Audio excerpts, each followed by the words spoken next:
और कितनी companies build करने वाले हो? तो प्लान ये है कि बड़ा करके 2-3-4 हज़ार करोड़ का रेवेन्यू करके आईपीओ करेंगे और कुछ बड़ा ही करेंगे। इतनी कंपनीज बनाने के बाद उसको आगे तक ले जाने के बजाय आपने एग्जिट कर लिया, क्यों? यू बिकेम मिलियनेयर, आपकी पहली कंपनी की बात। Building a business is like raising a baby, right? मतलब unless you focus on building the right fundamentals, which includes right team, right systems, right infrastructure, getting the right partner, co-founders, investors, every day is a hustle. अगर आप सोचो कि यार आज अच्छा दिन जाएगा, ऐसा हो ही नहीं सकता। ई-कॉमर्स आज भी अगर देखें तो Amazon, Flipkart पैसे बर्न कर रहे हैं। So that company decided to shut down. अगर 2026 में किसी को ब्रांड बनाना है तो ब्रांड बनाने की एग्जैक्ट चेकलिस्ट क्या है?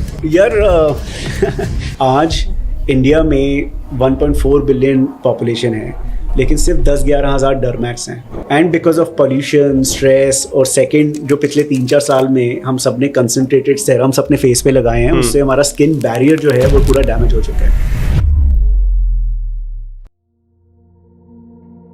So today we have Hitesh Dhingra here, जिन्होंने अपना खुद का e-commerce market place LetsBuy बनाया, उसके बाद डेटिंग ऐप ट्रूली मैडली बनाई, grooming brand The Men's Company बनाई और कोई इंडस्ट्री ना छोड़ने के बाद आज उन्होंने प्योरेस्टा एक AI पावर्ड डर्मेटोलॉजी प्लेटफॉर्म बनाया। आज हम सीखेंगे इनके लाइफ एक्सपीरियंस लेसन के साथ कि हम वो क्या क्या लेसन हैं जो अपनी रियल लाइफ में अपनी जर्नी में अडॉप्ट कर सकते हैं और उसे यूज करके मिलियंस ऑफ लोगों को इंस्पायर कर सकते हैं।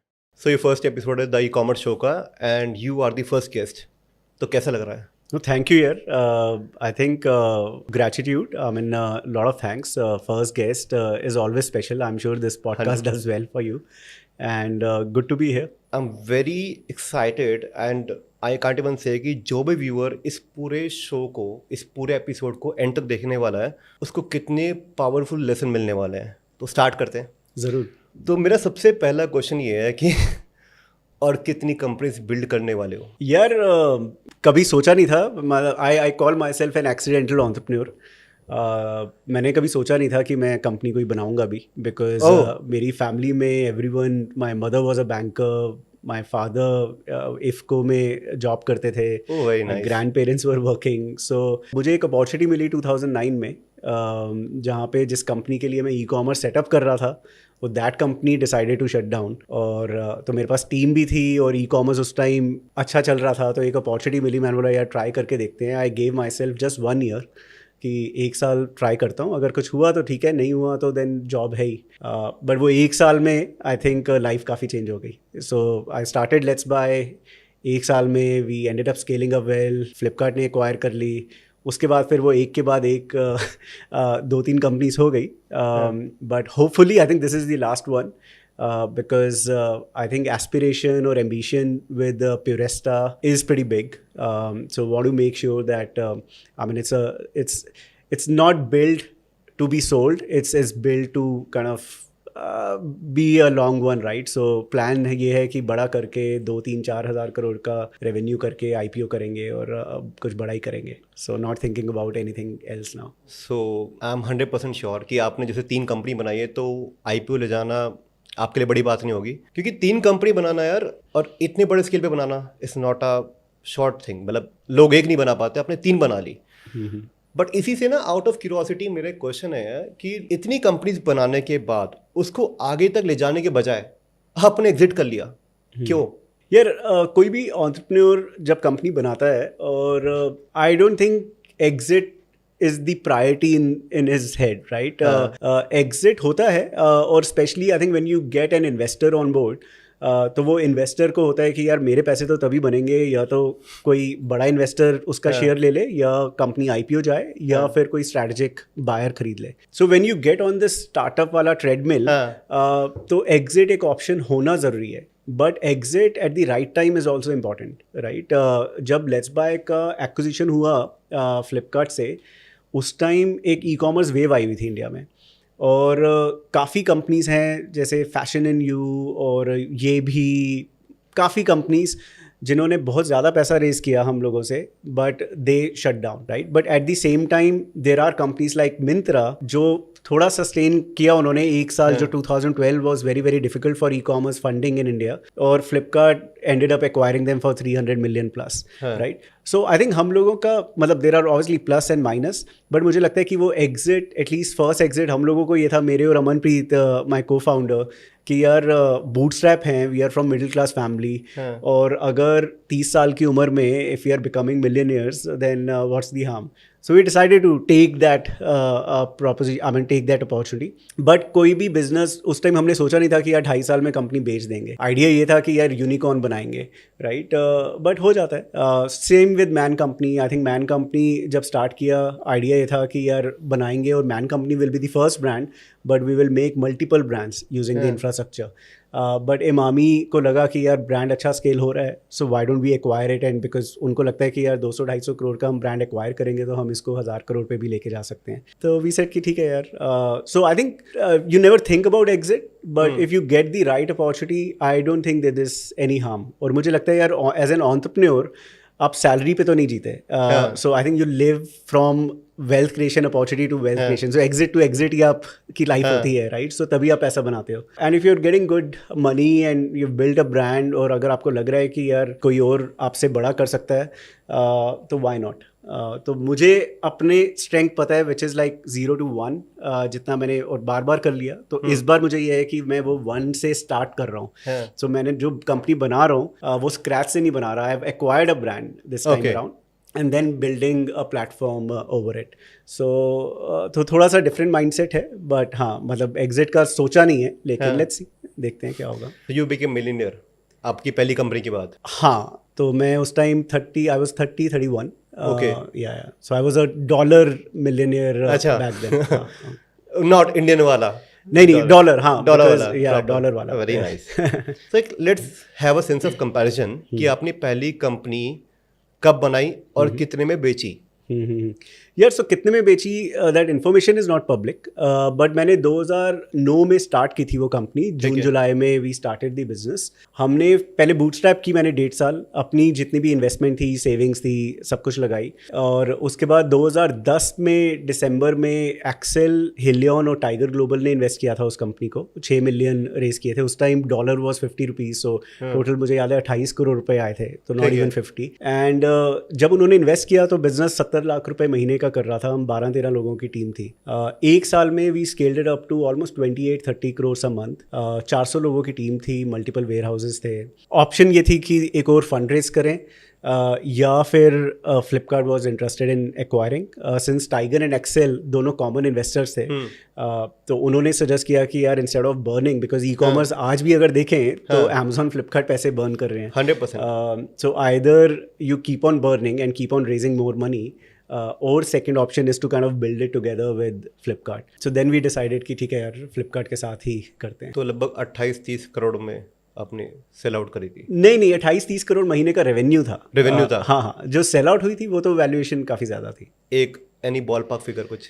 यार so I can give you an example. So one of our investors ने हमारे 2-2 मिलियन डाले थे, क्योंकि 3 इन्वेस्टर्स थे. ठीक है. सो जिसने वो 2 मिलियन जो कि 10 करोड़ डाला था, उसको 150 करोड़ मिले 2 साल बाद, बिकॉज फ्लिपकार्ट का शेयर मिल गया था, राइट? और फ्लिपकार्ट की वैल्यूएशन काफ़ी अच्छी बढ़ गई थी. तो 10 करोड़ डाल के उनको 150 करोड़ का 10 करोड़ से 150 करोड़. हाँ, और अगर देखा जाए तो in less than 4 years, because जब उन्होंने पैसा डाला दिसंबर 2010 में, और 2014-15 में वो एग्जिट हुआ था. और मैं ये नंबर इसलिए शेयर कर रहा हूँ बिकॉज ये पब्लिकली अवेलेबल नंबर है.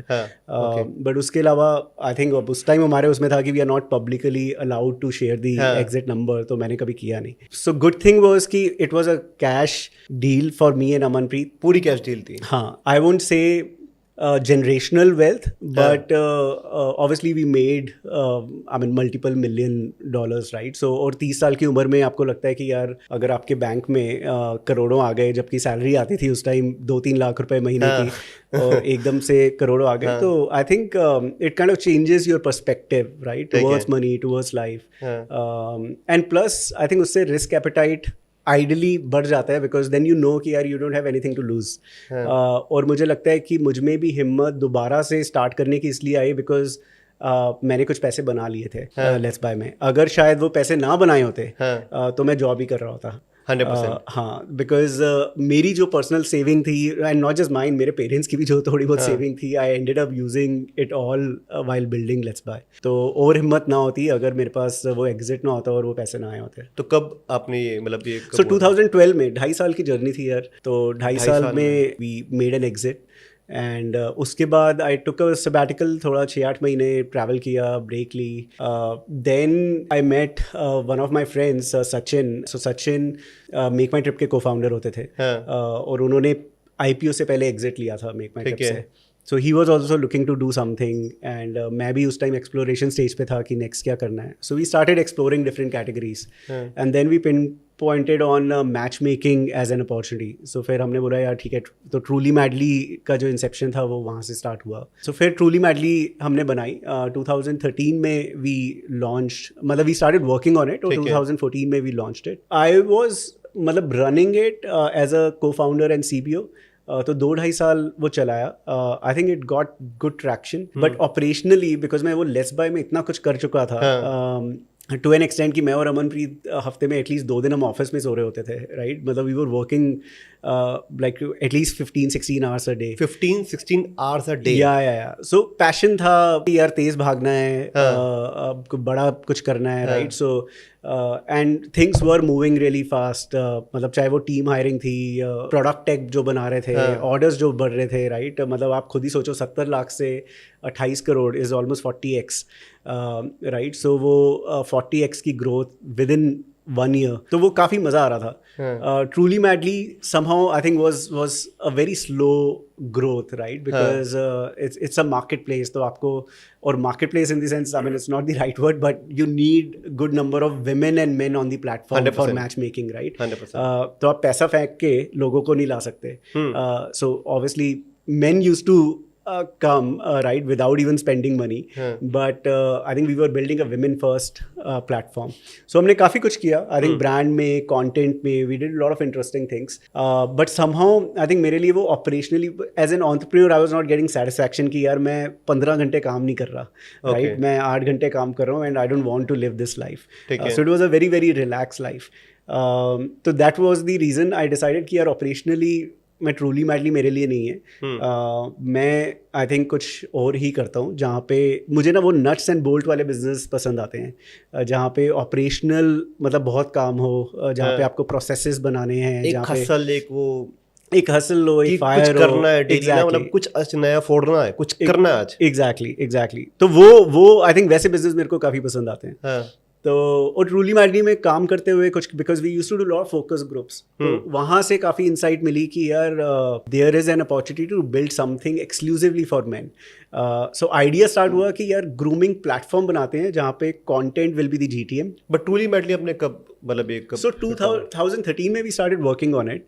14 Feb में हमने लॉन्च की, 2014 Feb में, ठीक है। I worked on it for almost 2.5 years। Then 2016 में आई स्टार्टेड मैन कंपनी। और ये कब मतलब इसका आपने ट्रूली मैडली कर लिया या बंद कर दिया, क्या हुआ? नहीं, अभी भी चल रहा है ट्रूली मैडली, अभी भी चल रहा है and they are doing pretty well. तो हमारी जो टीम थी, founding team, they were obviously way younger than us. तो हमने उनको बोला कि यार, तो founders 3 of us we exited operationally, लेकिन हमने जो फाउंडिंग टीम थी उनको हमने बोला कि यार why don't you run it. So हमने उनको इक्विटी और ज़्यादा दे दी अपनी तरफ से and they continue to run it. So now it is a profitable venture, it continues to scale because proposition is very strong, right? और डेटिंग जब हमने स्टार्ट किया था तो डेटिंग में एक स्टिग्मा होता था ऑनलाइन डेटिंग के लिए, टिंडर, हिंज, ये सब, बम्बल, ये कुछ भी नहीं था उस टाइम, राइट? तो हम लोग तो क्या कर रहे थे, जो जीवन साथी, शादी और भारत मैट्रिमनी में जो लोग थे, we were getting them on board truly madly, right? Because जो थोड़ा सा seriousness जिनमें था, so that proposition remains, right? So अभी भी अगर देखो तो वो Tinder is more frivolous casual dating, so truly madly I think वहाँ पे थोड़ा सा seriousness लेके आता है। So as a business it continues to do। तो अभी भी इक्विटी आपके पास है? अभी भी इक्विटी है, but we gave lot of equity to the team अभी ओवर कितना अ इक्विटी पीरियड ऑफ होगा आपके टाइम. पास, कितना? यार ये numbers जनरली मतलब are not to be disclose, but I have a minority equity. बहुत minor में. या because and it's not that I took money from the business, exit मैंने की या कुछ किया, but we gifted away the equity because जो लोग कर रहे हैं, हमने तो 3 साल काम किया उस पर, 3-3.5 साल, बट जो लोग पिछले 5 साल से कर रहे हैं, we wanted them to have enough skin in the game. तो प्रॉफिटेबल अभी पूरा? So it is profitable. It is now profitable. It is now scaling up well. So let's see क्या होता है. But I think it has turned out to be a good business, good cash flow business. तो अभी आपका मतलब उसमें कुछ intervention है ऑपरेशन को लेकर के? नहीं, ऑपरेशनली तो मैंने एग्जिट कर लिया है 2016. साइलेंट फाउंडर हो? Yes. I am there on the cap table, but operationally I had exited. तो operationally मैंने एक मुझ में आप कह लो प्रॉब्लम है, या I think that's my strength also.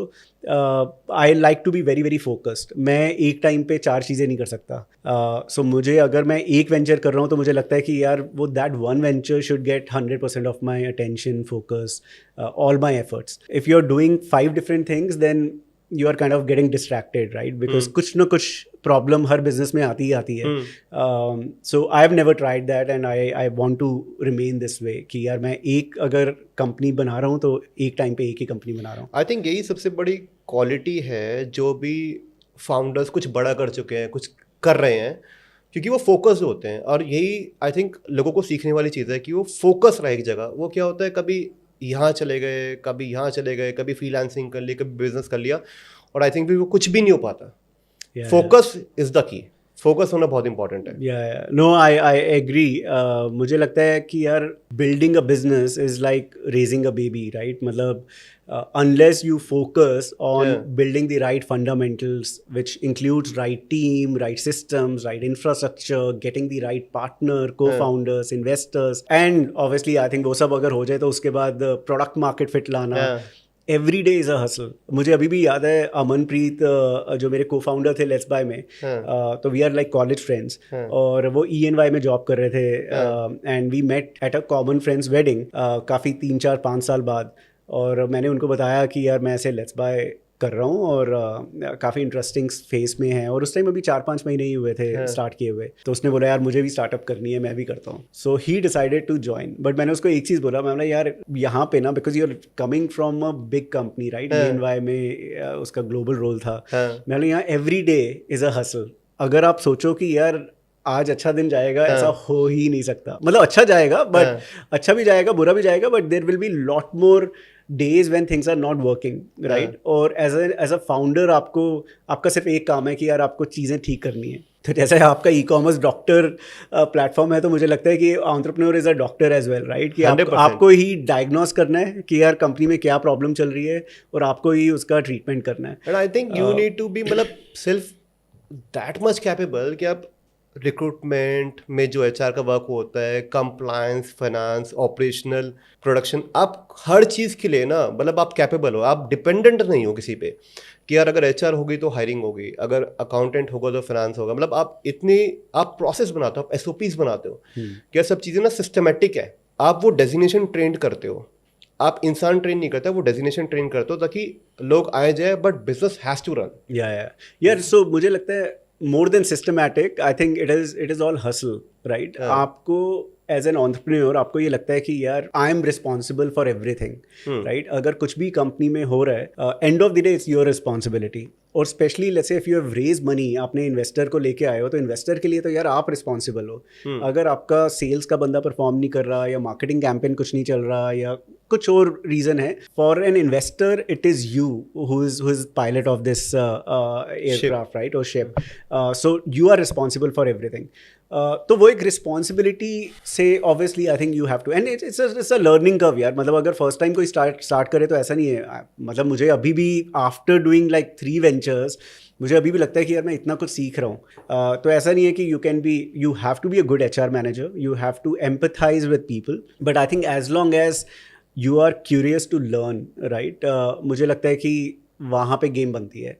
एक तो curious to learn and you need to be passionate यार, बिकॉज आप अगर पैशन नहीं है ना and if you are just doing it for let's say कि पैसा बन जाएगा या मैं फेमस हो जाऊँगा, वो बिजनेस बनता नहीं है। I think because like I mention every day is a new challenge, और इतने मोमेंट्स आते हैं कि यार आप unless you are self motivated, unless you have a bigger purpose कि यार मैं कुछ फोड़ूंगा या कुछ बनाऊंगा, it gets very demotivating. It's a very lonely job to be honest, right? मतलब आप ठीक है तभी मुझे लगता है कि it's very important to get a right cofounder, because you end up spending more time with your cofounder than your life partner, right? So ताकि एटलीस्ट ये जो डाउन मोमेंट्स हैं उसमें you have someone who can accompany you emotionally, otherwise it's a very very lonely job यार। It's not easy at all to be an entrepreneur. I think सबसे पहले तो आप खुद के लिए होने चाहिए। मुझे ऐसा लगता है कि जैसे कहीं भी कोई परेशानी है, क्योंकि जैसा आपने कहा कि हर दिन एक नई हसल है, हर दिन एक नया कुआं है जिसमें आपको फिर एक गड्ढा खोदना है। एग्जैक्टली।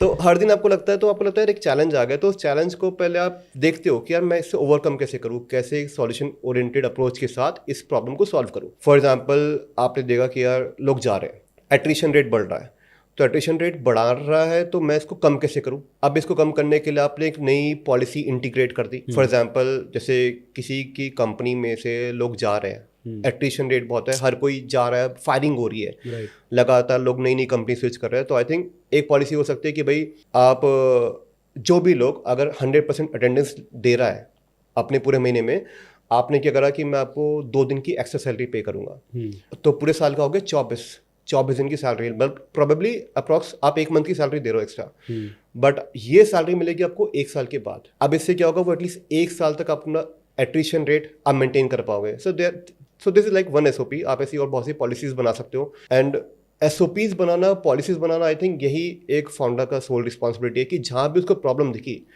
अब उसे दवाई देखनी है कि इसको मैं कैसे फिक्स करूंगा। अगर लीकेज आ गया तो मेरे पास ये मेडिसिन है जो उस लीकेज को सॉल्व करेगी।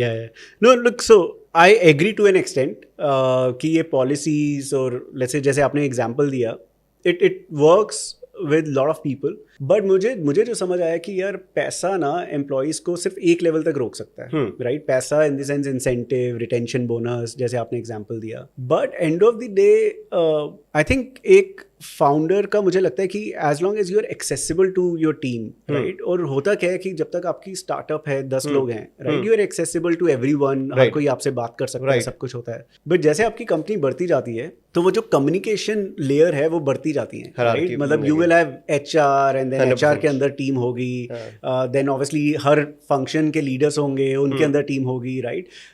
तो आपका जो वो कम्युनिकेशन गैप अपने एम्प्लॉयज़ के साथ, अपनी टीम के साथ काफ़ी बढ़ता रहता है।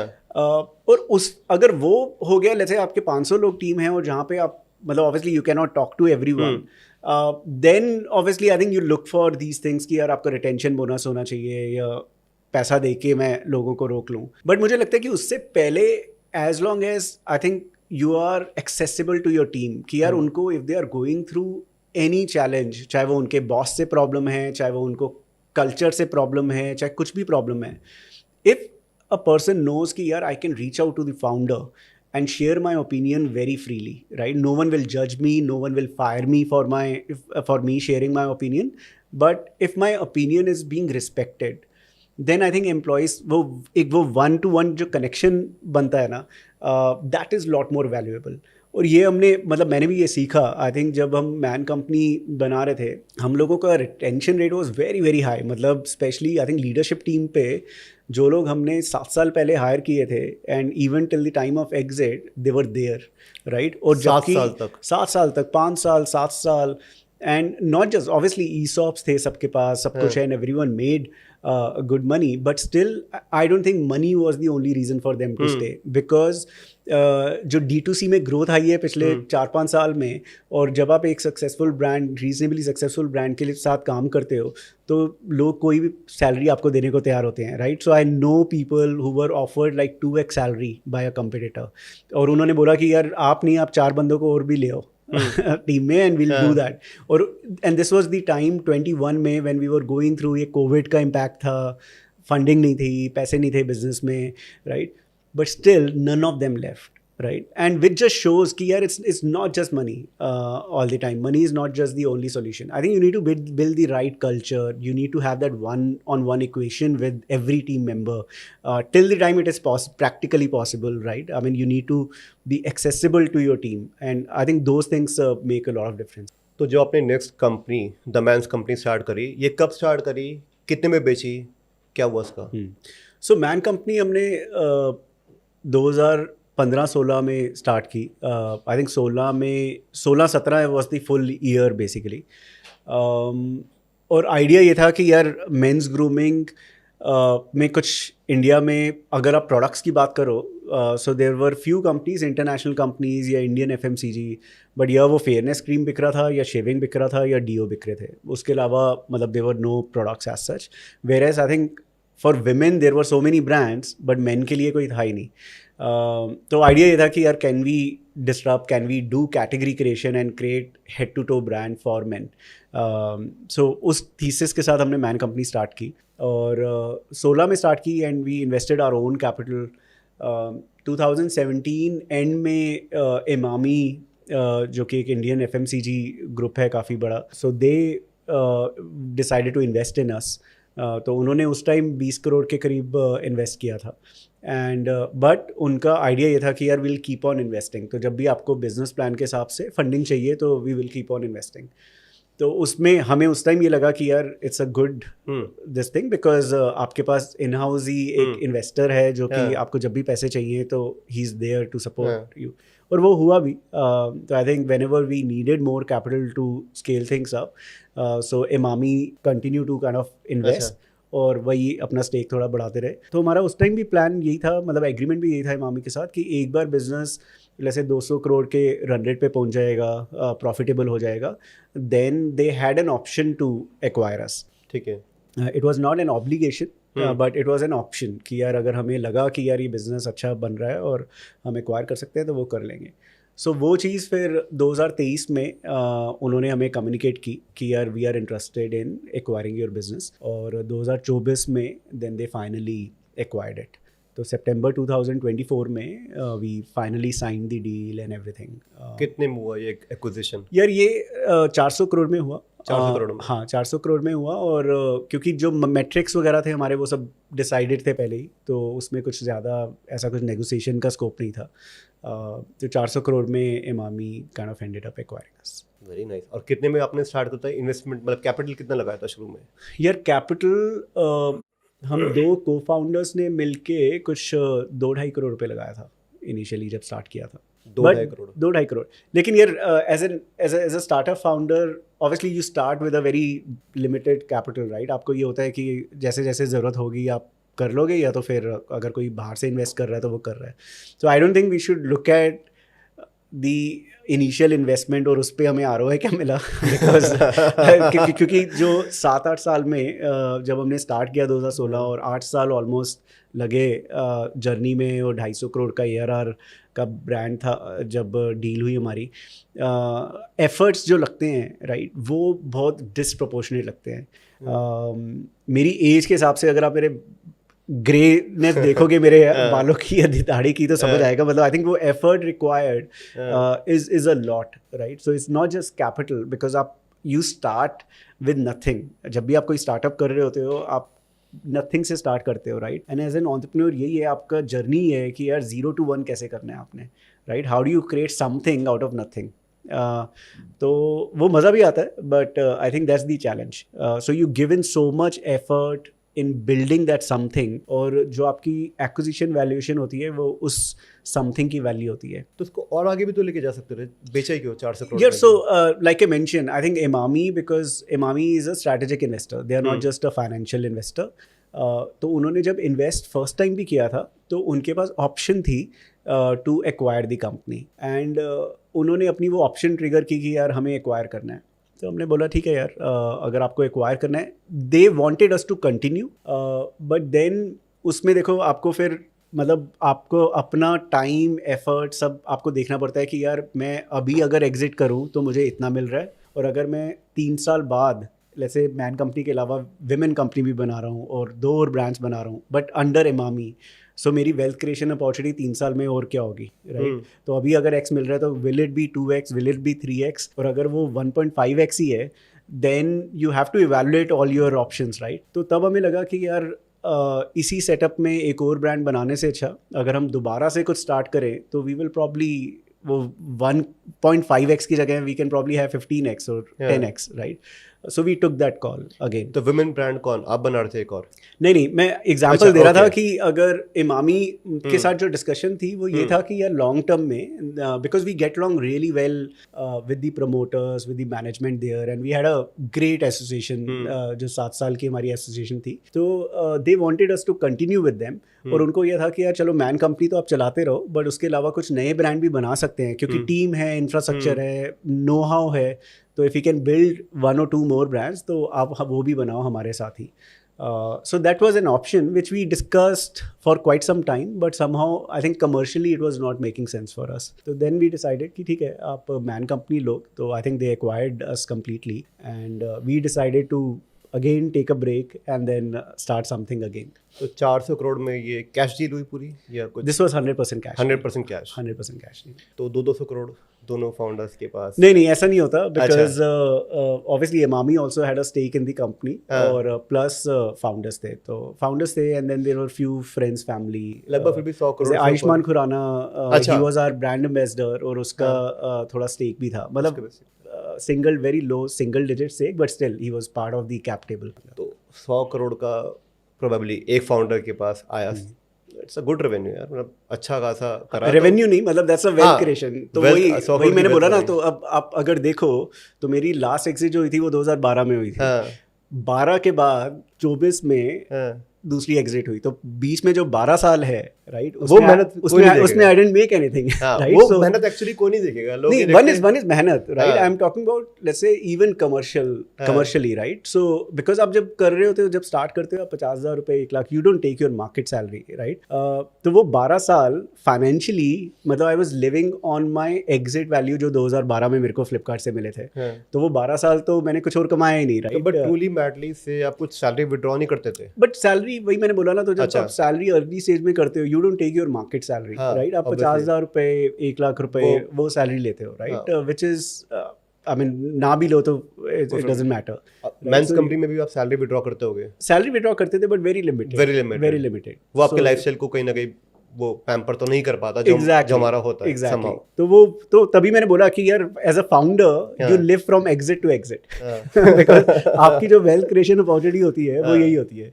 अब जो मेरे को अब मैन कंपनी से हुआ, सो आई एम होपिंग कि यार अगले 10-15 साल मतलब प्योरेस्टा चाहे IPO होता है चाहे जो भी होता है, but at least I have to kind of live off my wealth creation whatever I've done at Man Company. यही एक्विजिशन से मेरा एक माइंड में आया है कि भाई अगर जैसे एक्विजिशन होता है तो ये बड़े ब्रांड छोटे ब्रांड में देखते क्या है यार? So no, interesting question.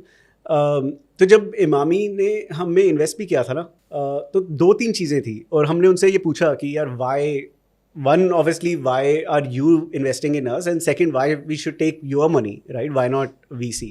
तो 2-3 चीज़ें थी जो उन्होंने उस टाइम हमें बताई। वन, एक तो ई-कॉमर्स, राइट, D2C, तो उनको, and things have change in last 10 years, but उस टाइम 2016-17 में उनको ये था कि यार D2C एज एन एंटरप्रेन्योर आप लोग बहुत अच्छा बना सकते हो, हमारी टीम को ई-कॉमर्स का नो हाउ नहीं है, राइट? ना ई कॉमर्स का नो हाउ है और ना ही ऑनलाइन ब्रांड बिल्डिंग का नो हाउ है। तो एक तो ये दोनों चीज़ें थी, and third, let's say niche category, for a large brand to focus on niche category from scratch is very very difficult, because होता क्या है कि उनका जो न्यू प्रोडक्ट डेवलपमेंट साइकिल होती है that could be 12 to 18 months, right? उनके because उनके प्रोसेसेस और सब कुछ, और उनको अगर कुछ मार्केट टेस्ट भी करनी है तो उनका एक तो कॉस्ट, फिक्स कॉस्ट है जो लगती है, राइट? अगर छोटी सी भी मार्केट करनी है, because they have to go through all their distribution network, वहाँ के लिए आपका एक MOQ बनेगा, सब कुछ होगा।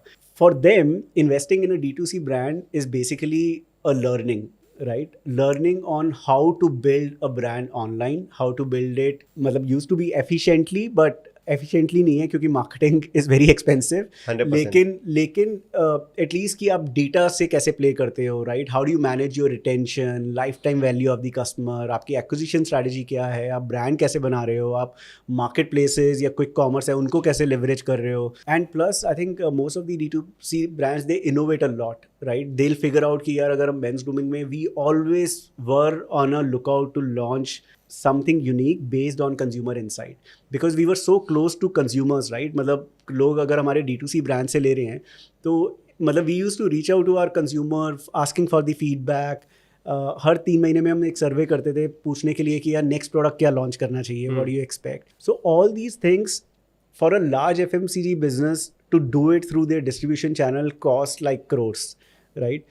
But with D2C brands I think they get all this learning. But फिर भी मतलब ये तो ब्रांड्स तो बहुत है मार्केट में, सबको एक्वायर तो नहीं कर सकता कोई भी बड़ा ब्रांड, बट फिर भी एक कुछ आई मीन चेकलिस्ट हो कि मतलब आप कैटेगरी लीडर हो या आपका इतना रेवेन्यू होना चाहिए या आपका कस्टमर रिटेंशन होना चाहिए, कुछ मेट्रिक्स तो होंगे ना, कुछ चेक पॉइंट्स होंगे. डेफिनेटली. तो जो मैंने अभी आपको बताया वो ये है कि बेसिक मतलब थीसिस की अगर कोई बड़ा कंपनी है वो D2C ब्रांड्स में क्यों इन्वेस्ट करता है.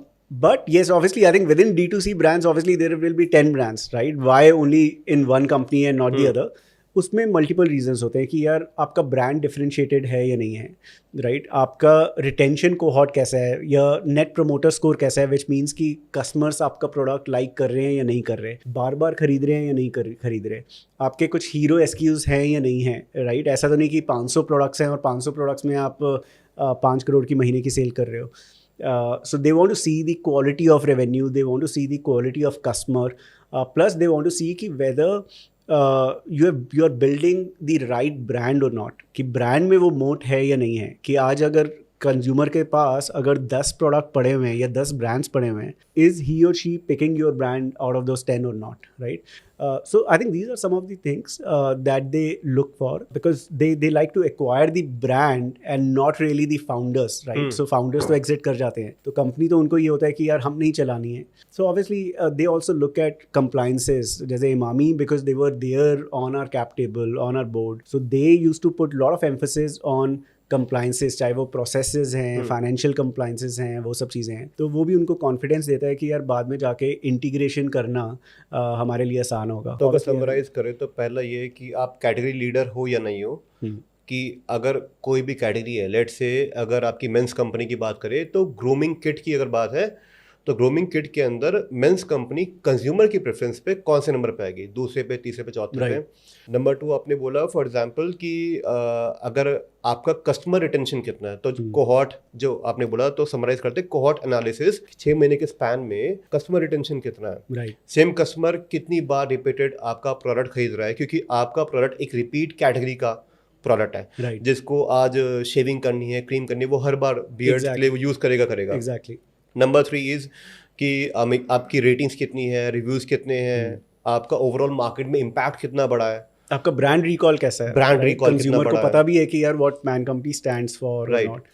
So all those things. और नंबर 4 इज जो सबसे इंपॉर्टेंट आपने बोला स्टैट्यूटरी कंप्लायंस, की आपका लीगैलिटी के पर्सपेक्टिव से आपका ब्रांड बिल्कुल ठीक है, नहीं ठीक है, कहीं ऐसा तो नहीं कि टैक्स ऑडिट में आपका प्रॉब्लम आ रखा है या exactly. तो बेसिकली आपके कमर्शियल्स, राइट, आपके फाइनेंसेस ठीक हैं, are you getting the proper audit done और not, right? I mean all those things become hygiene, but those are also very very important for a strategic buyer because all these companies are listed companies, right? तो उनको ये होता है कि यार जो भी हम एसेट एक्वायर कर रहे हैं वो बिल्कुल साफ होना चाहिए, इट शुड बी क्लीन. वैसे ये भी देख सकते हैं, जैसे आपने लेट्स बाय जब स्टार्ट करी, फिर आपने ट्रूली मैडली स्टार्ट करी, फिर आपने द मेंस कंपनी स्टार्ट करी, ये तीनों कंपनी आपने जब स्टार्ट करी अर्ली स्टेज में स्टार्ट करी थी, तब उस टाइम पे कोई बड़ा कंपटीशन नहीं था. बियर्डो भी शायद नहीं आया था, उस तरह भी नहीं आया था, आई थिंक ये था. सो उस तरह and we started in a same month. अच्छा, सेम मंथ, 7 दिन का गैप था बस. हाँ, Beardo and Bombay shaving launch later. So Beardo 6 महीने बाद आया, बॉम्बे शेविंग 1 साल बाद आया. 1 साल बाद आया. उस तरह मतलब आपने जैसे 7 दिन अपने का गैप था, तो were you guys friends or like? No, we were not friends. We didn't know anyone. मतलब I think Usra, in fact, they launched 7 days before us, so they were already running a gifting company, Happily Unmarried. तो वो उसी को उन्होंने pivot करके उन्होंने mains grooming उस्तरा brand launch किया था. बट इट वाज गुड यार, बिकॉज आई थिंक जब 2016 में जब 4 ब्रांड्स हो गए ना, और सब में इन्वेस्टर आ गए थे. जैसे उस्तरा में विप्रो ने इन्वेस्ट किया, बियर्डो में मैरिको ने किया, बॉम्बे शेविंग में कोलगेट पाल्मोलिव और रैकेट बेंकाइजर ने किया, हम में मामी ने किया.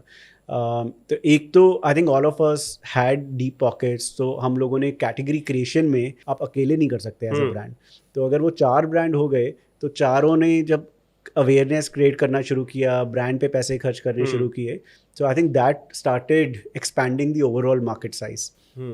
सो it is always good to have a good competition. तो अगर देखें तो कंपटीशन कम था. तीनों जब ब्रांड आपने स्टार्ट करे उस टाइम पे, जैसे आपने द मेंस कंपनी करा, उससे पहले ट्रूली मैडली करा, उससे पहले लेट्स बाय करा, कंपटीशन कम था, तो शायद इस वजह से आपका ब्रांड स्केल हुआ क्योंकि फर्स्ट मूवर एडवांटेज था आपके पास. यार वो होता है. मुझे हमेशा लगता है, and I been fortunate to be at the right time, मतलब right place at right time. तो जब लेट्स बाय स्टार्ट किया तो even Flipkart was not selling electronics, right. Electronics सिर्फ ईबे पे बिकता था, वो भी मोस्टली सेकंड हैंड या इंडिया टाइम शॉपिंग पे थोड़ा बहुत बिकता था. तो मुझ में I think I'm probably good at getting consumer insights and acting on them. तो I think Let's Buy, क्योंकि मैं पहले एक डिजिटल एडवर्टाइजिंग में काम कर रहा था, जहाँ पे मुझे समझ आया कि यार ईबे अगर पुराना फ़ोन हर 3 मिनट में एक फ़ोन बेचता था, and I used to manage digital marketing as an agency for eBay. तो मैं बोला यार अपॉर्चुनिटी तो है, तो नया बेचेंगे तो और ज़्यादा बिकेगा, right. So I had that insight from there. Similarly, I think Truly Madly was not no insight from Let's Buy as such, but insight ये थी कि यार मैच मेकिंग हो रही है अभी, लेकिन सब कुछ वेबसाइट पे हो रहा है, जबकि मतलब व्हाट्सएप आ चुका था और people were conversing on mobile, but वो लगा कि यार वो चेंज कर सकते हैं. तो वो आई थिंक इनसाइट कोई भी आती है और उस पर अगर आप देखते हो कि यार अपॉर्चुनिटी है, category creation is always hard, right. लेकिन if you manage to create some disruption तो आपकी वो वैल्यू अच्छी हो जाती है. और आपने अभी तक टोटल 3 ब्रांड्स बनाए, तीनों अलग सेक्टर में. ऐसा क्यों, मतलब आपने ये 3 सेक्टर ही क्यों पिक करे? यार वही मैंने बोला ना, तो एक मतलब हर कुछ लिंक है कि यार मुझे कोई कंज्यूमर इंसाइट आई, या तो एक लार्ज ग्रुप से बात करने में या कोई बिजनेस रन करने में. जैसे लेट्स बाय में इनसाइट वॉज कि यार ईबे हर 3 मिनट में एक फ़ोन बेच रहा है, तो मुझे लगा यार लोग खरीद तो रहे हैं पुराना, तो नया भी खरीदेंगे, बट नया कोई बेच नहीं रहा था उस time, right. So we created let's buy. Similarly truly madly, एक आई थिंक पर्सनल फैमिली में भी कुछ था. One of my cousins, she was looking for a match. मेरी सिस्टर इन लॉ भी in fact, she was also looking for a match. लेकिन ये बाकी जितने भी मैच मेकिंग साइट्स थी, एक तो वहाँ पे लड़कियों का प्रोफाइल स्पेशली या पेरेंट्स मैनेज कर रहे होते हैं, या भाई मैनेज कर रहा होता है, या बहन मैनेज कर रही होती है. They don't manage it themselves, because कोई यही नहीं था कि यार लड़कों का whether they are genuine, whether they are single or not, right? So there are a lot of married men on used to be there on these platforms as well. So we wanted to change that. हमने बोला यार why can't we build a mobile first and women first platform? So वो truly madly की insight थी. Truly madly में we used to do lot of focus groups with women, और एक insight निकल के आई कि यार men are just not groomed. मतलब हम एक तो उनको बात करनी नहीं आती, हाय बोलते हैं, उसके बाद चुप हो जाते हैं, राइट. और अगर हम डेट पे जा रहे हैं या कुछ, तो they don't know how to dress, where to go, what to order, etcetera etcetera. तो वो इंडिया में बहुत प्रॉब्लम है with man. So there was an insight to build something as a grooming platform for men. So idea जो man company का था, it started with content platform. कि यार content tips देंगे हम men को around everything, चाहे इंटरव्यू है, जॉब इंटरव्यू है, या डेट है, या कुछ भी है, and then integrated with products. So that's how we started, right? So वो एक बिजनेस से दूसरे बिजनेस की insight वैसे ही आ जाती है. You just have to, like I mentioned, right? You have to be curious, right? You have to be curious. You have to listen to your customer a lot, right? मतलब आप जितने consumer के पास हो, आई think वो consumer ही आपसे ये सारे नए बिजनेस आइडियाज़ की भी इंसाइट वही शेयर करते हैं. तो आपने 3 जो ब्रांड बनाए, तीनों में अलग अलग को फाउंडर थे. तो क्या चेकलिस्ट है, मतलब अगर किसी को अपना को फाउंडर चाहिए तो उसको क्या क्या उसके अंदर क्वालिटी होनी चाहिए? Yeah, so one, like I mentioned, I think it's like a marriage, right? It's not even an engagement, it's like a marriage. Because आप दिन के अगर 12-15 घंटे किसी बंदे के साथ हो, and you have to trust that person blindly. Because कई बार क्या होता है कि काफ़ी ईगो क्लैशेस हो जाते हैं, जहाँ पे दूसरे बंदे को लगता है कि नहीं यार, this is not fair to me, right? So to come on board at the same level and have that trust becomes very, very important. I have been very fortunate. मैंने गलतियाँ भी की, मतलब ऐसा नहीं है कि मेरे हमेशा को फाउंडर्स के साथ अच्छी बनी है. ऑब्वियसली हमारा गड़बड़ भी हुई है जहाँ पे people have left also, but at the same time I think I've had more successes than failures. Or one of the reason is because I've collaborated with people not just based on their aptitude, but based on their attitude. जहाँ पे मैंने aptitude से collaborate करने की कोशिश की ना, वहाँ पे ही मेरी लड़ाई हुई. राइट. सो वो मुझे समझ आ गया कि यार it's like a marriage. Right. अगर आप शादी डिग्री देख के तो नहीं करते ना. Right. So similarly as a को फाउंडर ऑल्सो, अगर आप देखो कि यार उस बंदे ने इस कॉलेज से किया हुआ है और उसका profile will be helpful in raising more funds और raising funds efficiently, that doesn't work out. Right. Because आपने पर्सनल जो बाकी चीज़ें हैं कि यार ट्रस्ट होना एक दूसरे पे, मैच्योरिटी होना, राइट, इंटेलेक्चुअल मैच्योरिटी होना इज़ वेरी वेरी इंपॉर्टेंट. कि एक बार डिसीजन ले लिया एक रूम में और अगर वो चीज़ें नहीं हुई, राइट, मतलब फेलियर होते हैं बिकॉज स्टार्टअप में तो होते हैं, you should not blame each other और point finger on the other person कि यार तेरी वजह से ये खराब हुआ. 100%. राइट. एक बार रूम में डिसीजन हो गया, then that decision is yours. मतलब एज को म्यूचुअल डिसीजन है वो. It's a mutual, it's a को फाउंडर डिसीजन. राइट. कंपनी का है. तो वो ईगो वगैरह काफी हो जाती है. And you need to be, मतलब वो अपने माइंड में रख के चलना पड़ेगा कि अगर ये डिसीजन फेल भी हुआ तो we will not blame to each other. Exactly. अगर नहीं हुआ तो ठीक है यार. एग्जैक्टली. कुछ लर्निंग्स आ गई. हाँ, मतलब आ गई. दो चीजें है, या तो इंसान सीखता है या जीतता है. Yeah. जीत गया तो जीत गया, नहीं जीत गया सीख गया. एग्जैक्टली. अब अगली बार ये नहीं करना है, अपने को दूसरा करना है. एग्जैक्टली. ये चीज काम नहीं करती है. या तो वैसे अगर जैसे आपने 3 कंपनी बनाई, जैसे आपने ट्रूली मैडली बनाया, मेंस कंपनी बनाया, आपने लेट्स बाय बनाया, तो शार्क टैंक से जज बनने का ऑफर नहीं आया? नहीं यार, आई थिंक आएगा भी तो I think it will be a very risky one for me because एक तो मैं इंट्रोवर्ट हूँ. You won't see me in lot of networking events या पार्टीज या तो मेरा 10 साल से बहुत क्लोज, 10 क्या मतलब 20 साल से आई have a very close network of friends. मैंने उन्हीं के साथ स्टार्टअप्स बनाई हैं. सो अमनप्रीत, जैसे मैंने बोला, मेरा कॉलेज फ्रेंड था. या उससे पहले मैं जिस कंपनी में था, क्वाजर मीडिया, वो मेरा कॉलेज फ्रेंड था. लेट्स बाय में Bhishm is my friend for 40 years. हम LKG से इकट्ठे हैं. He was part of strategy team. तो मैन कंपनी मैंने भीषम के साथ बनाई. Right. So all of us and in all my companies, all my these friends, they have been angel investors also. Right. So चाहे मेरे वो ex boss हैं, चाहे वो मेरे co-founders हैं, so they have been kind of investors in all my ventures. So somehow I think, जैसे मैंने बोला, I'm an introvert, right? So I'm camera shy. I don't like to kind of go out in networking events etc. मैं I think सुबह मेरी routine है. I go to office, do my stuff, come back home, spend time with my family. That's it. तो अगर आपसे एक चीज़ कही जाए कि भाई आपने जैसे 3 कंपनीज बनाई, 3 बड़े बड़े ब्रांड्स बनाए, 400 करोड़ तक लेके गए, उसके बाद आपने उसमें एक्विजिशन भी हो गया उसमें, तो अगर 2026 में किसी को ब्रांड बनाना है तो ब्रांड बनाने की एग्जैक्ट चेकलिस्ट क्या है यार? पॉइंट टू पॉइंट की, मतलब ऐसे एक चेकलिस्ट कि अगर ब्रांड बनाना है तो ये चेकलिस्ट है. तो यार 3-4 चीज़ें हैं which are very very important. Right.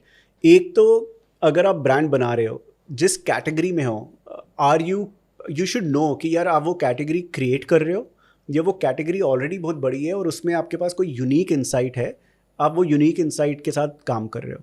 Right. अगर आप कैटेगरी क्रिएट कर रहे हो, it requires lot of money because category creation में आपको कंज्यूमर को एजुकेट करने के लिए बहुत पैसा भी लगता है और टाइम भी लगता है. और दूसरा, अगर आप कैटेगरी बहुत बड़ी है, राइट, बट उसमें आपके पास यूनिक इंसाइट है कि यार इस कैटेगरी में तो लोग जैसे स्किन केयर तो खरीद ही रहे हैं, बट वो स्किन केयर एफिकेसी नहीं है, लोग फ्रस्ट्रेट हो रहे हैं, या मतलब एक्ने हर कोई बोल तो रहा है कि आप ये ले लो एसिड, लेकिन वो सॉल्व नहीं कर रहा. Right. So if you have a unique insight and you are going after that, it will require less money and you will be able to scale up very very fast. So depend करता है कि यार एक तो आप category कैसे choose कर रहे हो या बिजनेस लाइन कैसे चूज कर रहे हो, that becomes very very important. Second is कि आपने लेट्स से कोई भी रूट इनमें से एक चूज कर लिया. मुझे लगता है डे 1 से इन्वेस्टिंग ऑन ब्रांड, कि आपका ब्रांड मार्केट में डिफ्रेंशिएट कैसे होगा. राइट. कंज्यूमर आपके ब्रांड को देख के उसके दिमाग में फर्स्ट रिएक्शन क्या होता है, that becomes very very relevant, right, for any new brand. Because एक बार अगर आप इमोशनल कनेक्ट हो गए कंज्यूमर के साथ, आपकी लाइफ बहुत इजी हो जाती है as a brand. Right. Because उसके बाद आप अगर कुछ और भी लॉन्च कर रहे हो, कुछ महंगा कर रहे हो, कुछ कम कर रहे हो, consumer will relate to you. अगर आप वो इमोशनल कनेक्ट नहीं होते, अगर आप सिर्फ परफॉर्मेंस मार्केटिंग कर करके सेल्स तो ला रहे हो लेकिन you are not building a brand, कल को कोई डीप पॉकेट्स के साथ आएगा, वो सेम प्रोडक्ट लॉन्च कर देगा और he'll outcompete you basis the budgets performance marketing के, और फिर आप रोते रहोगे because your sales will start declining. तो मुझे लगता है कि ये दोनों चीज़ें, and third is the team that you build, right? कि आप इनिशियल जो फर्स्ट 10 एम्प्लॉयज़ लेके आ रहे हो ना, या टीम मेंबर्स लेके आ रहे हो, चाहे वो को फाउंडर हो, फाउंडिंग मेंबर्स हो, that kind of defines the future of your company, क्योंकि उससे ही आपका कल्चर बनता है, उससे ही आपका होता है कि यार कितनी फास्ट आप मूव कर रहे हो, किस डायरेक्शन में मूव कर रहे हो. अगर ये 10 लोग आपस में लड़ाई कर रहे हैं और पॉलिटिक्स चल रही है, आप कहीं नहीं जाओगे, right? You can not build a company, right? So having the first right 10 people in the team defines the culture and defines whether you will be successful or not. जैसे आपने बोला कैटेगरी बहुत इंपॉर्टेंट है, तो इसमें अगर एक समझे कि अगर आज किसी को ब्रांड बनाना है तो कौन सी 3 कैटेगरी है जो उसको रोल प्ले करना चाहिए कि उन 3 कैटेगरी में उसका वो ब्रांड बन सकता है इजीली? यार सो मुझे लगता है कि आपको ये देखना चाहिए कि कौन सी कैटेगरी है जहाँ पे टैम अच्छा है, मतलब टोटल एड्रेसेबल मार्केट अच्छी है और लोग पैसा खर्च कर रहे हैं, लेकिन ब्रांड पेनिट्रेशन डेंसिटी बहुत कम है, मतलब ब्रांड ज़्यादा नहीं है. जैसे एक कैटेगरी अगर मैं एग्जांपल दूं, होम एंड किचन, मुझे लगता है because obviously people are buying their home. There are a lot of first time home buyers in India, right? And they want to decorate their home, they want to invest because one time होता है कि यार 10 साल आप घर बना रहे हो, आपको पैसा अच्छा खर्च करना है, अच्छा दिखना चाहिए. But if you look at brands, very limited brands in that category, तो बहुत long tail category है वो. तो वहाँ पे मुझे लगता है कि और it's a high gross margin category also. तो वहाँ पे अगर कोई कैटेगरी सब कैटेगरी ढूंढ के मुझे लगता है कि ब्रांड बहुत अच्छा बन सकता है. ऐसे ही और भी काफ़ी कैटेगरीज हैं जहाँ पे ब्रांड बन सकता है, और मतलब ब्रांड बहुत ज़्यादा नहीं है लेकिन सेल बहुत अच्छी उठ रही है ओवरऑल कैटेगरी की. But home and kitchen category मुझे लग रहा है is a very low hanging category जहाँ पे टैम भी है और ब्रांड बहुत ज़्यादा नहीं है, तो बन सकते हैं. तो यही जैसे होम एंड किचन में आपने बोला, तो होम एंड किचन में अगर किसी को ब्रांड बनाना है तो अगले 1 साल का उसका step by step road map क्या होगा? यार सो मुझे लगता है कि इंडिया स्पेसिफिक अगर मैं बात करूँ, Amazon is probably the largest in home and kitchen category, right? Amazon and Flipkart भी एट पार होगा, लेकिन Amazon ये है कि Amazon पे you can get lot of insights. आप देख सकते हो कैटेगरी वाइज कि यार कौन से टॉप 100 प्रोडक्ट्स हैं जो ट्रेंड कर रहे हैं. So you can get lot of insights on what is working basis review basis. अब फ्लिपकार्ट और Amazon दोनों ने नंबर ऑफ यूनिट्स सोल्ड भी दिखाना शुरू कर दिए हर प्रोडक्ट के आगे. So I think as a founder you should look at कि यार कौन से प्रोडक्ट कैटेगरी हैं विच आर ट्रेंडिंग, जहाँ पे बहुत अच्छी ग्रोथ आ रही है, month on month orders increase हो रहे हैं, रिव्यूज़ अच्छे बढ़ रहे हैं, and aim to launch something within the same space, same sub category, but थोड़ा अगर डिफ्रेंशिएटेड अगर हो सकता है तो मुझे लगता है कि that's a very good way to get insights. Second obviously the customer, right? अगर आप कस्टमर आप D2C अगर आपके पास है तो you have access to your customers, right? So for example in my present venture अभी हमारे कुछ आई थिंक 25-26 लोग हैं टीम में. हर हफ्ते हर किसी को एटलीस्ट 10 कस्टमर से बात करनी है, right? Because unless you understand कि यार customer, one, feedback on the product, overall buying experience, and second कि यार नेक्स्ट आप क्या लॉन्च करोगे, that insight has to come from the consumer. और अगर कंज्यूमर से आपकी वो इंसाइट आ रही है then you can not go wrong, because you know कि यार कंज्यूमर का ये पेन पॉइंट है. ऑब्वियसली आई थिंक कई बार आपको इनोवेट करना पड़ता है जो प्रोडक्ट मार्केट में नहीं है, बट आपको लगता है इंट्यूटिवली कि यार ये प्रोडक्ट चल सकता है, तो आप वो भी करो, राइट? वो भी लॉन्च करो. बट मुझे लगता है कि मेन जो इंसाइट है वो कंज्यूमर से आनी चाहिए. So I would suggest any one launching for example in home and kitchen, one, आप Amazon फ्लिपकार्ट का डेटा देखो कि क्या प्रोडक्ट्स चल रहे हैं, जहाँ ट्रेंडिंग कैटेगरी हो गई, ट्रेंडिंग कैटेगरी और subcategories trending products. And second is consumer insight. So जितने कंज्यूमर से आप बात कर सकते हो, जो आपका टारगेट ग्रुप है, उतना अच्छा है आपके बिजनेस के लिए. अब अगर इसी में हम पूछे, जैसे अब आप प्योरिस्टा बना रहे हो, अभी प्योरिस्टा की वैल्यूएशन कितनी है? यार Puresta valuation, because obviously if you are a repeat founder, तो प्योरिस्टा में जब हमने फंड रेज किया तब हमें पता भी नहीं था कि हम क्या कर रहे हैं, राइट? तो अभी तक हमने कोई बिजनेस प्लान नहीं बनाया था, कोई डेक नहीं था. So valuation is considerable, but I won't like to share that. लेकिन मुझे लगता है कि यार रियल जो बिजनेस की वैल्यू बनती है ना, वो बनती है जब आपका रेवेन्यू बनता है, जब आपकी P&L अच्छी होती है, राइट? जब आपकी बैलेंस शीट अच्छी होती है. ओनली पेपर वैल्यूएशन जो कि आपको एक इन्वेस्टर एक वैल्यू देता है, that doesn't matter in long term, right? So I think it's more of a distraction. It's good for PR and news and all of that, but business की value तब बनती है जब आपका एक्चुअल रेवेन्यू होता है. वो अभी we have just launch the brand last month, but last month I think the revenue that we did वो मैन कंपनी के हमने पूरे एक पहले साल में किया था, right? So which is encouraging, which just shows that market has evolved so much. Women, obviously personal care, beauty is a much larger TAM. जो मैं आपको वो category की बात कर रहा था, men's grooming was a category creation. This time we are not doing category creation. हम एक beauty एक बहुत बड़ा large TAM category है already, $27 billion की, उसमें हमने कोई gap ढूंढा है और उस gap के पीछे जा रहे हैं, राइट? सो इसलिए कंज्यूमर को कन्विंस करना इज लॉट मोर ईजियर. तो अभी आपने कुछ फंडिंग राउंड तो आपके हुए होंगे, राइट? हाँ, हमने एक 34 करोड़ का एक राउंड रेस किया था. In fact we raise it last year सितंबर अक्टूबर, जैसे मैंने बोला. और वो भी राउंड क्या था, हम राउंड रेस करने का सोच नहीं रहे थे. हम एक कंपनी एक्वायर कर रहे थे और वो मैं और बीशम अपने ही कैपिटल से कर रहे थे. We met with a friend who, मतलब वो किसी और एजेंडा के लिए, but he works for a VC firm, और उन्होंने बोला कि यार why don't you talk to our partners and we would love to see if we can work together. हमारी फ्राइडे को उनसे कॉल हुई और मंडे को उन्होंने हमें टर्म शीट दे दी कि we want to invest. तो वो I think it happened so fast. तो हमने वो 34 करोड़ पे रेस किए. एंड अभी we have just launch the brand because हमने ये स्किन क्यू करके एक ब्रांड है जो एक्वायर किया था एक डॉक्टर से, और उसको हमने पूरा रीब्रांड करके रीपोजिशन करके, so we launched it last month. तो उसको आपने प्योरेस्टा में कन्वर्ट करा है? So Puresta is the platform. ठीक है. Skin Q is the first brand that we have acquired. So Puresta का थीसिस ये है कि यार we want to build a full stack derma platform in the country. आज इंडिया में 1.4 बिलियन पॉपुलेशन है, लेकिन सिर्फ 10-11 हज़ार डर्मैट्स हैं, right? And because of pollution, stress, और सेकेंड जो पिछले 3-4 साल में हम सब ने कंसनट्रेटेड सेरम्स अपने फेस पे लगाए हैं, उससे हमारा स्किन बैरियर जो है वो पूरा डैमेज हो चुका है, राइट? और नहीं हुआ तो हो रहा है, right?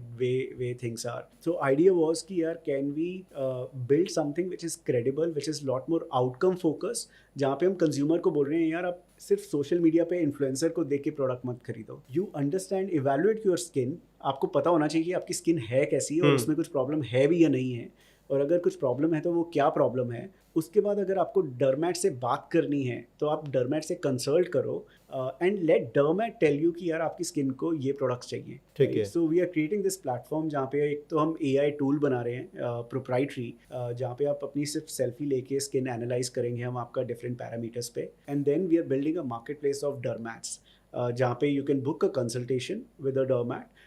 And then obviously Dermat will recommend you certain products. Otherwise अगर आप repeat customer हो, जैसे आपको पता है कि आपको क्या product लेना है, then you can buy it on the website as well.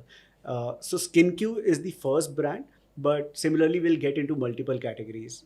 Scalp care में भी जाएंगे, anti-aging में भी जाएंगे, कॉस्मेटिकल में भी जाएंगे, बिकॉज डॉक्टर जिसे हमने ब्रांड लिया डॉक्टर चैत्रा आनंद, उनका थीसिस ये है कि यार skin care has to be inside out, right? So आप लगा रहे हो, that's good, but you also need to consume right things, चाहे वो आपका लाइफस्टाइल है, खाना पीना है, या सप्लीमेंट्स हैं. So we launch supplements. So building a complete multi brand platform, और उसके ऊपर की जो लेयर है वो AI की है और डर्मैट्स की है. तो AI का इसमें क्या काम होने वाला है? सो AI के 2 काम हैं. सो फर्स्ट वन इज़, और I am talking about the front end consumer point of view से, एक तो जो हम AI स्किन एनालाइजर बना रहे हैं, तो जो हम आपकी पिक्चर लेंगे, आप अपनी पिक्चर लेके सबमिट करोगे, उसको AI एनालाइज करता है ऑन डिफरेंट पैरामीटर्स, राइट?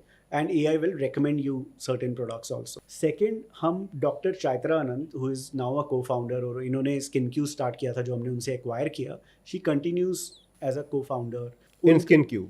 हाँ, एज स्किन क्यू, एंड उनका हमने AI अवतार बना रहे हैं. Oh nice. So basically as a consumer whenever 24/7 आपको कुछ भी क्वेरी है, राइट? आपका एक्ने हो गया, या कुछ प्रोडक्ट नहीं सूट किया, कोई और ब्रांड का प्रोडक्ट सूट नहीं किया, या कुछ भी क्वेरी है, you just need to WhatsApp doctor चाय. उनका AI अवतार आपको वीडियो मैसेज भेजेगा कि you need to do this, चाहे वो लाइफस्टाइल चेंजेस हैं, चाहे वो आपको पानी ज़्यादा पीना है, या आपको कुछ भी करना है, सनस्क्रीन लगानी है, या क्या प्रोडक्ट्स चाहिए. So you will always have 24/7 access to doctor Chaitra's AI अवतार, right? So these are 2 things that we are doing on the AI on the front end, but back end पे we are building an AI first company. चाहे वो marketing है, चाहे वो product development है, चाहे वो प्रोसेसेस हैं, डिमांड प्लानिंग है, हर जगह दे this an AI layer. Very nice.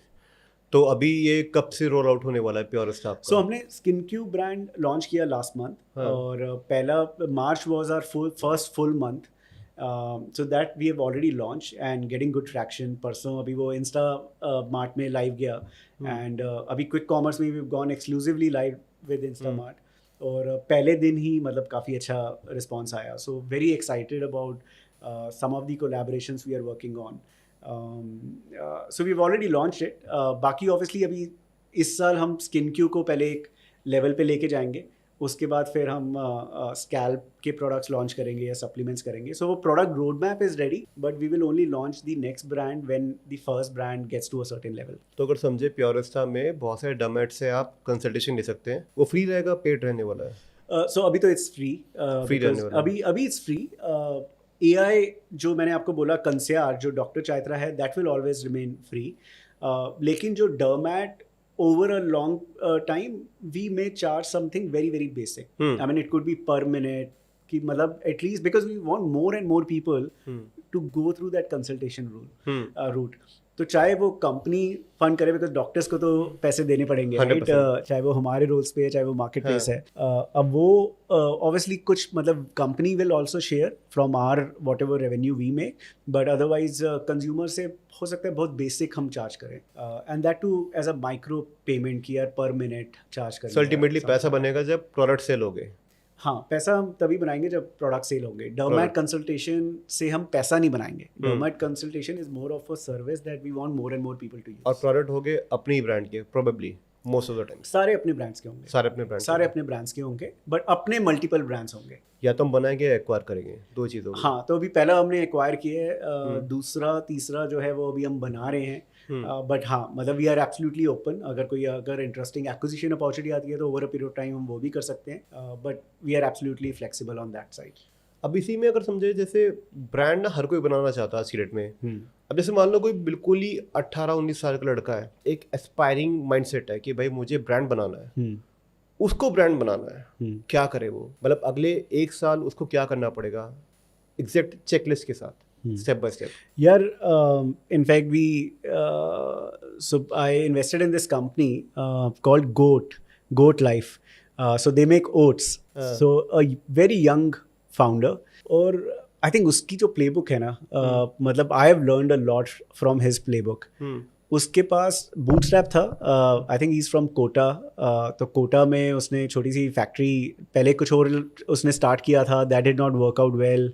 फिर उसने पिवट करके ये ओट्स का ब्रांड लॉन्च किया। उसने छोटी सी फैक्ट्री लगाई, बेचना शुरू किया ऑनलाइन, बट सोशल मीडिया पे उसको ब्लिंकिट पे रजिस्टर करवाना था अपना ब्रांड। ब्लिंकिट ने बोला यार आपका ब्रांड फेमस ही नहीं है तो why would I. So he gave some commitment to them कि यार 30 दिन दो आप मुझे, और 30 दिन में I will create so much buzz around the brand कि you will be happy. So every day he figured out an interesting way to promote his brand, चाहे वो रेडी लेके उसने किसी दिल्ली यूनिवर्सिटी के कॉलेज के बाहर लगा दी, या कभी कुछ कर रहा है कभी कुछ कर रहा है, and he started creating that content and putting it on social media, and a lot of that content started getting viral, right? Okay. And Blinkit became his largest platform, right? And then obviously Shark Tank pe aaya, he got all Shark deal, so and then matlab when I invested he was doing like 10-12 lakhs a month, 6 महीने हुए होंगे, and now he does 1.5 crore a month. 1.5 crore a month, right? Young guy, ऐसा नहीं कि उसने बहुत ज़्यादा पैसे रेस किए या कुछ किया, but just because of that hustle, right? I mean, you just need to, and product is superb, right? So वो एक हाइजीन बन गया कि आप प्रोडक्ट पे कॉम्प्रोमाइज नहीं कर सकते। तो if you are 18-19 year old founder, I think one you need to get the product right, you need to get the brand packaging right, because everyone appreciates that. Second, you need to put yourself out there on social media, right? आजकल वो founder content has become like very very important. तो आप जितने authentic हो, ऐसा नहीं है कि यार you always have to dress up makeup करके वो सब करना है या स्क्रिप्टेड लाइंस बोलनी है, but I think consumer today appreciates authenticity. तो जितना आपका ब्रांड और आपकी स्टोरी ऑथेंटिक है, उतना ही कस्टमर आपसे रिलेट करेगा। मुझे लगता है ये दोनों प्लेबुक हैं। एंड तीसरा is distribution, right? So if you get first 2 playbook right, distribution आपकी क्रैक हो जाएगी, राइट? As long as you are right there, आपको चाहे क्विक कॉमर्स है, मार्केट प्लेस है, वो बुलाएंगे कि अगर आपका कंटेंट वायरल हो रहा है, सब कुछ हो रहा है। बट आई थिंक दीज 3 चीज़ें ही हैं, brand, product and founder content, and third distribution. Distribution कुछ ना भी मिले तो अगर जैसे ब्लिंकिट जेप्टो पे तो आप ऐसे लिस्ट नहीं कर सकते, अप्रूवल चाहिए होता है, बट कुछ ना मिले तो आप अमेजोन फ्लिपकार्ट पे इजीली कर सकते हो. It's very open market place, कोई भी जाकर रजिस्टर कर सकता है. या नाउ तो even Blinkit has become a market place. तो आप लिस्ट कर सकते हो, और अगर आपका ये कंटेंट जो मैं बोल रहा हूँ authenticity, you don't need to invest lot of money there, right. अब अपना वी लॉगिंग कर रहे हो या जो भी कर रहे हो, but if you get a genuine content, so that can create lot of buzz for your brand. आप top of the funnel audience जो है वो अपने कंटेंट से करो, उसके बाद आप परफॉर्मेंस मार्केटिंग चलाओ for repeat users etcetera acquire करने के लिए. बट मुझे लगता है कि वो प्लेबुक अलॉन्ग विद ये अमेजॉन, फ्लिपकार्ट, मार्केट प्लेसेस पे अगर आपकी प्रेजेंस है, और एक बार आपका अगर वहाँ पे order volume, search volume specially आपके ब्रांड की बढ़ रही हैं, then they want to stock your product and give you a wider distribution. अब जैसे आपने फाउंडर की बात बोली, तो लिंक्डइन पे मैं स्क्रॉल भी कर रहा था तो हर कोई फाउंडर अपने आप को दिखा रहा है. तो जनरली एक बिजनेसमैन और एक फाउंडर में दोनों में क्या डिफरेंस है? Oh, yeah. So, look, I think there is a lot of overlap, but at the same time, businessmen could be, obviously, no disrespect, but let's say even a shop owner is a businessman, right? But shop owner is not doing anything disruptive. वो 0 to 1 जो मैंने पहले भी बात की, shop owner is not doing 0 to 1, right? Shop owner is running his business to sustain, right? He is not aiming to create wealth for himself or his team. Whereas founder is disrupting things, right? Founder, जो मैंने पहले बोला था कि he is building something out of nothing, right? And that's the biggest differentiation between a founder and a business owner. Business owner will continue to run what he is doing, right? May expand into different product lines, etc. But founder is always building 0 to 1. And founder is creating wealth creation opportunity not just for himself but all the stakeholders in the company, चाहे वो employees हो, चाहे वो investors हो, चाहे obviously वो खुद. इसी में हम देखें तो हर किसी को आज की डेट में स्टार्टअप करना है, हर किसी को स्टार्टअप करना है, एक रैट रेस चल रही है स्टार्टअप की. तो पहले समझते हैं कि बिजनेस और स्टार्टअप में दोनों में डिफरेंस क्या है? यार मैंने आपने मेंशन किया रैट रेस. मैंने जब स्टार्टअप की थी it was to get out of rat race कि यार हर रोज सुबह ऑफिस जाना और वो 9 to 6 करना, उससे अच्छा उस रैट रेस से बाहर निकलना था. बट लाइक यू मेंशन, ये startup has become a rat race which is not a positive sign I would say, because startup में unless you're creating something worthwhile, it doesn't solve any purpose, right? Then it is a business. I think whenever you're doing a startup, आपको एक, मुझे लगता है सिर्फ एक purpose होना ना बहुत इंपॉर्टेंट है. चाहे वो पर्पस हो आपका कि यार मुझे 100 करोड़ कमाने हैं, nothing wrong with that purpose, right? But वो पर्पस कुछ होना कि यार आप कुछ लाइफ चेंज करोगे, कुछ डिस्ट्रप्टिव बनाओगे, कुछ मार्केट में डेंट लेके आओगे. जब हमने लेट्स बाय किया ना, हम 15 घंटे इसलिए काम कर रहे थे, हमें था यार कुछ तो डेंट करना है, मतलब हम इलेक्ट्रॉनिक्स बेचेंगे ऑनलाइन और ये करेंगे वो करेंगे. So unless you have that kind of idea और थॉट कि यार मुझे कुछ डिस्टर्ब करना है, कुछ बड़ा करना है, then it is a business. समझिए, तो कुछ डिस्ट्रप्टिव जब आप कर रहे हैं पैशनेटली, कुछ हसल चल रही है, सो दैट इज स्टार्टअप. जब आपको एक प्रॉब्लम सॉल्व करनी है, आप एक प्रॉब्लम के पीछे भाग रहे हो, आपको वो प्रॉब्लम सॉल्व करनी है, so that is startup. Exactly, when there is something worth building, right? So then it is a startup. अब बिजनेस इज समथिंग जहाँ पे आप जस्ट मतलब एक बिजनेस रन कर रहे हो, यू नीड सम रेवेन्यू कि मुझे मेरा से घर चलेगा, या सेल्फ एम्प्लॉयड भी चल रहा है बिजनेसमैन के अंदर, या आप एक डिस्ट्रप्टिव नहीं कर रहे, समहाउ एक लेगेसी बिजनेस चल रहा है, कोई डिजिटल मार्केटिंग एजेंसी चला रहे हो, कोई शॉप चला रहे हो, कोई आउटलेट चला रहे हो, that is business. So I won't say कि just for sustenance, because Reliance is also a business, right? So every startup, once you start innovating at a faster pace, once you stop disrupting, then obviously you also become a business after a certain while, right? Once you scale up. So innovation is the key. But मुझे लगता है कि वो day to day innovation is a key, and hustle is different than innovation, right? But are you breaking things? Are you building something worthwhile? That becomes very, very important, because a business cannot innovate every day, right? But a startup has to innovate every day. अब इसी में अगर जैसे कहे तो कोई ना कोई आज की डेट में बिजनेस कर रहा है, स्टार्टअप कर रहा है, तो अगर उसको ये समझ नहीं आ रहा कि भाई कहीं पे मैं ब्रेक हो गया हूँ, रुक गया हूँ, अब मैं इसके आगे क्या करूँ, तो क्या करे? क्योंकि अब उसके पास कोई नहीं है, like he is working alone, अपना बिजनेस अकेले चला रहा है, कोई है नहीं, क्या करे इस टाइम पे वो?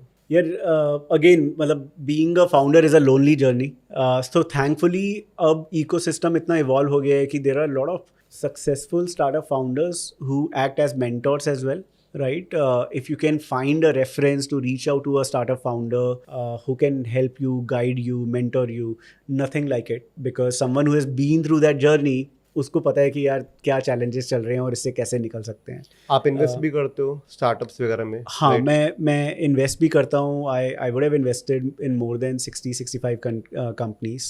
60-65 कंपनीज? या पिछले 12 साल में. तो क्या चेकलिस्ट है आपकी, अगर किसी को, अगर कोई चाहता है कि आप उसके स्टार्टअप में इन्वेस्ट करें तो उसकी चेकलिस्ट क्या है? यार मेरा बड़ा सिंपल सा रूल है. मैं देखता हूँ फाउंडर मार्केट फिट. अगर मुझे लगता है कि यार फाउंडर में पैशन है, क्यूरियोसिटी है और प्लस कोई यूनिक कंज्यूमर इंसाइट है about the market that he is trying to disrupt, और मार्केट इज लार्ज इनफ, या कैटेगरी क्रिएशन भी है, it is absolutely okay, but founder के पास एक तो वो obsession about that unique consumer insight is very very important, right? And plus founder की क्रेडिबिलिटी, एंड क्रेडिबिलिटी से मेरा ये मतलब नहीं है कि वो सिर्फ IIT IIM से हो, वो कहीं से भी हो, but credibility in the sense कि यार he's ethical, right? He is hardworking, sincere. So I definitely do few reference check to figure out कि founder में वो सब qualities हैं कि यार कल को ये ना हो कि यार business थोड़ा सा नीचे गया और फाउंडर को लगा यार मेरे को तो ये जॉब मिल रही है 50 लाख की, मैं जॉब कर लेता हूँ, वो बेटर है. Because then I mean you're not for it, right? I mean you need to sail through some of those downward waves, right? तो फाउंडर पे आप bet लेने वाले हो somehow? Main founder and market, right? इन दोनों चीज़ों पे I take a bet. Not going to bet on the race, it's all about the jockey जो horse एग्जैक्टली रेस करने वाला है, एग्जैक्टली. आपको कभी सेल्फ डाउट हुआ है? जैसे आपने इतनी सारी कंपनीज बनाई, बहुत बार यार, अभी भी होता है. अभी भी होता है? हाँ, सो वो तो यार, so I think it's a human psyche, right?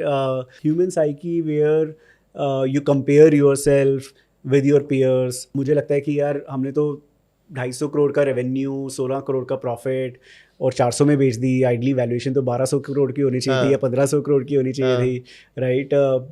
So वो सारी चीज़ें होती हैं कि यार whether I did a good deal और नॉट, राइट? या लेट्स बाय हमने जब बेची और मिंत्रा ने जब बेची तो सिर्फ 12 महीने का वो था, स्केल भी बराबर था, सब कुछ था, राइट? तो होता है कि यार वो 12 महीने बाद बेच रहे थे, पैसे तो थे बैंक में कुछ, आई थिंक 5-6 मिलियन पड़े हुए थे हमारे पास उस टाइम भी. कई बार लगता है कि यार हाँ, मतलब why could I build only 400 crore, why not 4000 crore, right? So obviously I think वो जैसे मैंने बोला यार, वो ना because as an entrepreneur you are always ambitious, right? So 90% of the times you are very very positive, right? आप चीज़ों को एक पॉजिटिव तरीके से ही देखते हो, बट वो 10% तो होता है यार when you start self doubting yourself कि यार am I the right person to build this or not, right? You go through that, and that's why you need like good co-founders, good team, good family. I mean family who supports you, right? Because आप कितने भी बड़े हो जाओ, आपके खराब दिन आएंगे ही आएंगे. बट एक चीज़ सीखी भी है मैंने, मेरे 18 साल हो गए अब एज अ स्टार्टअप फाउंडर, कि जो भी ये फेजेस आते हैं ना, मतलब you need to just sit quietly, right? आप थोड़ा सा लो कर लो, ज़्यादा शोर मत मचाओ अगर चीज़ें ख़राब चल रही हैं, बिकॉज वो फेजेस ही होते हैं. अब वो चाहे 2 महीने का फेज़ है या 4 महीने का है या 2 दिन का है, वो निकल जाता है, right? But it's very important to just stay quiet, stay low during your low phase. तो कहीं ना कहीं अगर किसी को सेल्फ डाउट हो रहा है बिजनेस के अंदर, वो स्टार्टअप वगैरह कर रहा है या करने की सोच रहा है, तो आई थिंक को फाउंडर होना बहुत बड़ा की है कि अगर कहीं भी फंसोगे, कहीं भी अटकोगे, so you need that one person जो आपके साथ खड़ा हुआ है एक चट्टान की तरह. नो डेफिनेटली, आई थिंक एक तो वो, अदरवाइज जो मैंने बोला पर्पस होना भी बहुत इंपॉर्टेंट है. 100%. अगर आपको पता है कि यार आपका जो मिशन है, आपकी जो विजन है वो बहुत बड़ी है, और ये एक चैलेंज है जो मैं शायद क्रॉस कर लूँगा, थोड़ा मेहनत लगेगी बट क्रॉस कर लूँगा. सो योर को फाउंडर, और let's say if you have a mentor on board, ex startup founder or existing startup founder, he can also push you कि यार तू वेट कर, हो जाएगा ठीक. But as long as you have a larger vision, आप हो जाते हो यार. आई थिंक मैंने देखा, मतलब 9 out of 10 founders they sell through, right? कई बार होता है कि यार अब लेट्स से बिजनेस में बर्न बहुत ज़्यादा है, राइट? और आपके पास सस्टेन करने के लिए you are not able to raise funding at the right time, और फंडिंग की वजह से आपको बिजनेस पिवट करना पड़ रहा है या बंद करना पड़ रहा है, बहुत बार होता है. But that's the risk, right? मतलब आप स्टार्टअप जब कर रहे हो, ये सब रिस्क तो होते ही हैं. Not every startup is successful. अभी हर किसी को ना, मतलब जैसे बिजनेस तो करना है बट रिसोर्सेज अवेलेबल नहीं है. बिजनेस करना है या स्टार्टअप करना है, तो what is the best way to learn business in 2026?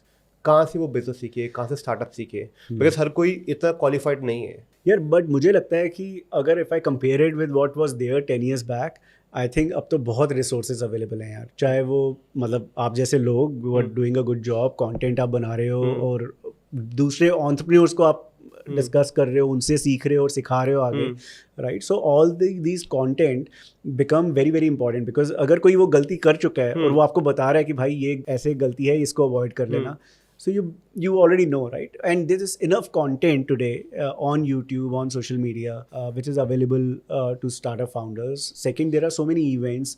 LinkedIn की वजह से I think you get access to startup founders, right? और आपको अगर किसी की मेल आ भी रही है, obviously you cannot revert to each and every mail, but आप मतलब I generally do, अगर मेरे को किसी का भी लगता है यार genuine कुछ है, so either I end up talking to that person और मैं अपनी टीम से connect करवा देता हूँ if someone can help him or her out. You talk to all these startup founders, they're always willing to, I'm talking about reasonably successful startup founders, they're always willing to pay it forward.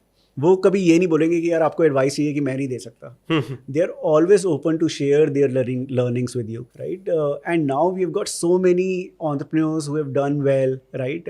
And all of them are willing to kind of pay it forward. कुछ events के नाम पता है जहाँ से हम investor तक reach out कर सकते हैं, जहाँ से कोई टेक स्किल सीख सकते हैं कि आई मीन जैसे फंडिंग्स होती है, इसके वैल्यूएशन राउंड कितने होते हैं, सीड फंडिंग क्या होते हैं, कैप टेबल क्या होते हैं, तो कोई ऐसे कोई प्लेटफॉर्म है जहाँ से कोई सीख सकता है स्टार्टअप के बारे में, फंडिंग के बारे में प्रोबेबली? यार फंडिंग स्पेसिफिक ऐसे मतलब हैं, जैसे angel.co है या लेट्स वेंचर है, I think they recently change their name.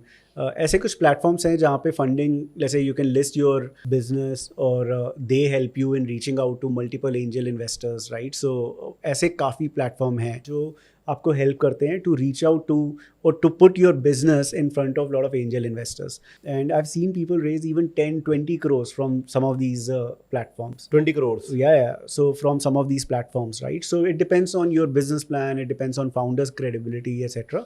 But you get, so वो एक ecosystem I think angel networks का काफ़ी अच्छा evolve हो गया है, right? Mumbai Angels है, IAN है, so there is, it's a highly evolved ecosystem now. Plus, like I mentioned, I think a lot of existing founders जिन्होंने थोड़ी बहुत exit ली है, who are successful, they are always looking to support, invest, mentor early stage founders, right? So they are also there. So if you can reach out to any existing founder through a reference, etc., then I'm sure I think you can get some support from there as well. कोई offline founder events होते हैं जहाँ से हम investor तक reach out कर सकते हैं, कनेक्ट कर सकते हैं, एक आई मीन नेटवर्किंग स्टार्ट कर सकते हैं एटलीस्ट, जिसके पास कोई भी नेटवर्क नहीं है, ही इज़ ब्लैंक, कॉर्पोरेट में जॉब करता है, स्टार्टअप करना है, एक माइंडसेट है, आइडिया है, फ्रेमवर्क है कि भाई मुझे स्टार्टअप करना है, बट नेटवर्क्स तक एक्सेस नहीं है उसके पास, तो कोई ऑफलाइन कम्युनिटी है जहाँ पे वो यार सो एक कम्युनिटी जो हम लोगों ने इनफैक्ट स्टार्ट की थी during COVID is, but this is specific to D2C brands, so it is called D2C insider, right? So it started as a WhatsApp group during COVID कि यार किसी को हेल्प करनी है, कुछ करना है, and then I think it became a very large community. तो अब मल्टीपल ग्रुप्स हैं व्हाट्सएप पे, टेलीग्राम पे, उनके ऑफलाइन रीजनल इवेंट्स होते रहते हैं। Abhishek Shah who runs it, I mean he's I think he's done a great job. काफ़ी वो evangelist है, मतलब to connect so many D2C founders with each other. So वो एक है, and they get a lot of mentors who kind of do that.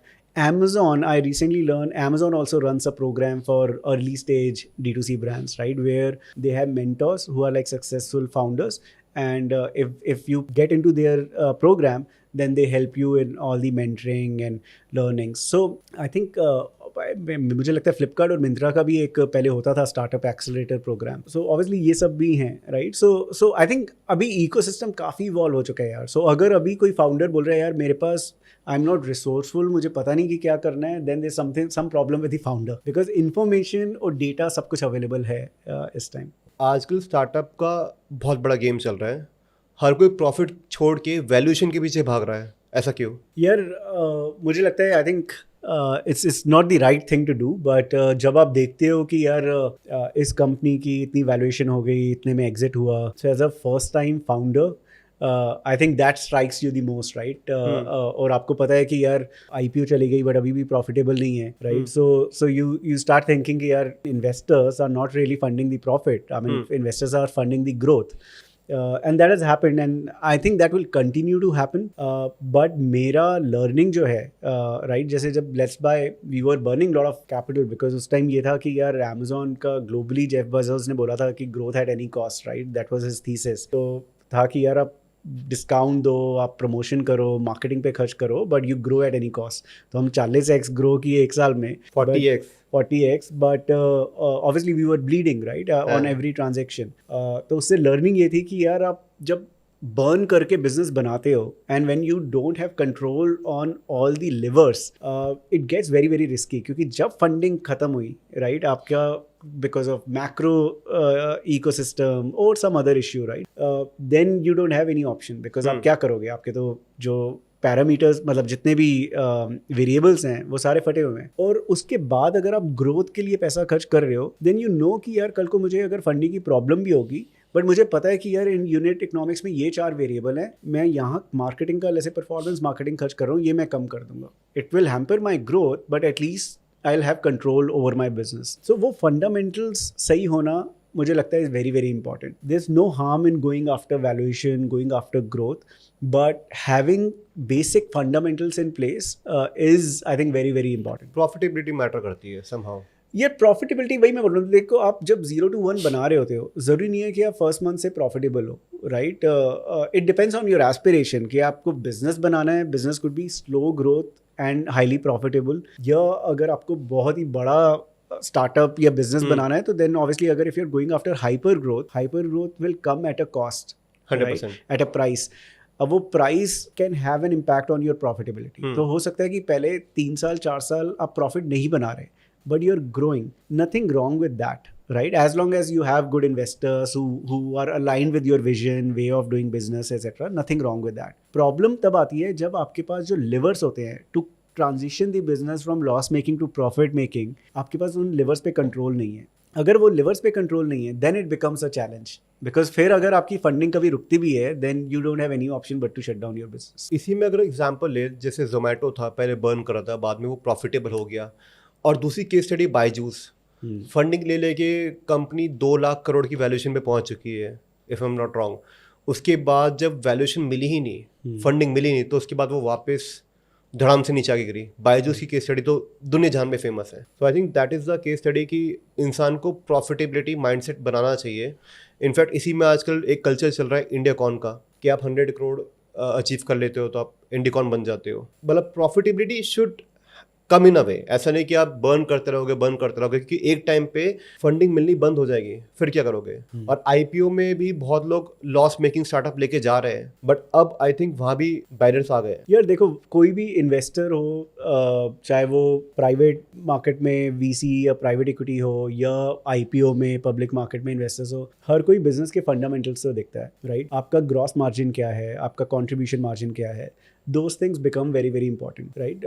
तो जैसे मैंने बोला कि अगर आपका जैसे ग्रॉस मार्जिन आपका 60-70% अबव है, राइट, आपका contribution margin before fixed cost is in double digit, कि आपका 20-25% है, then you know कि आपके business fundamental है वो तो ठीक है, right? Because आपका fixed cost अभी ज़्यादा है, क्योंकि हो सकता है कि आपने जो टीम बनाई है वो फ्यूचर के लिए बनाई है, right? तो टीम पे you are overspending today, या आप ब्रांड पे आज overspend कर रहे हो, but I think those are for long term, कि अगर business scale होता गया सो फिक्स कॉस्ट आपका प्रोपोर्शनेटली कम आता जाएगा, राइट? और आप एबिडा पॉजिटिव हो जाओगे. But obviously as a founder it is very important to have those milestones in mind, कि यार आपको पता होना चाहिए कि भाई मैं 3 साल तक ठीक है, I will burn this much capital, लेकिन 4th year I will break even and after that I will be profitable. 2009 में आपने अपनी पहली कंपनी स्टार्ट करी और 2026 में लगभग 16-17 साल हो गए. तो अगर आप रिकॉल करो कि वो सबसे पहली मेमोरी क्या थी जो अभी तक आपको रिकॉल रहती है, और सबसे बुरी मेमोरी क्या रही आपकी? यार मतलब आई थिंक काफ़ी लंबी जर्नी रही है यार. आई थिंक 3 बिजनेसेस बनाए और एग्जिट किए, तो बहुत मतलब काफ़ी ज़्यादा मेमोरीज हैं जो अच्छी भी रही और काफ़ी ज़्यादा मोमेंट्स हैं जो कि मतलब ऑब्वियसली ख़राब भी रहे. If I have to pick one, very very hard to be honest, but मुझे याद है कि लेट्स बाय में जब हमने स्टार्ट किया तो एक टाइगर ग्लोबल फंड है राइट, मतलब Lee Fixel, I met him for the first time, और उस टाइम हम कुछ 50-60 लाख रुपए का रेवेन्यू कर रहे थे महीने का, और उन्होंने मुझे सिर्फ एक चीज़ बोली, दिस वाज जून 2010 जब मैं उनसे मिला था, और उन्होंने एक चीज़ बोली कि जब तुम 2 करोड़ पे पहुंच जाओगे तब मुझे मेल डालना और then I can look at your business. अगस्त में हम 2.5 करोड़ पे पहुंच गए राइट। सो सो वो I think, and when I wrote to him he immediately,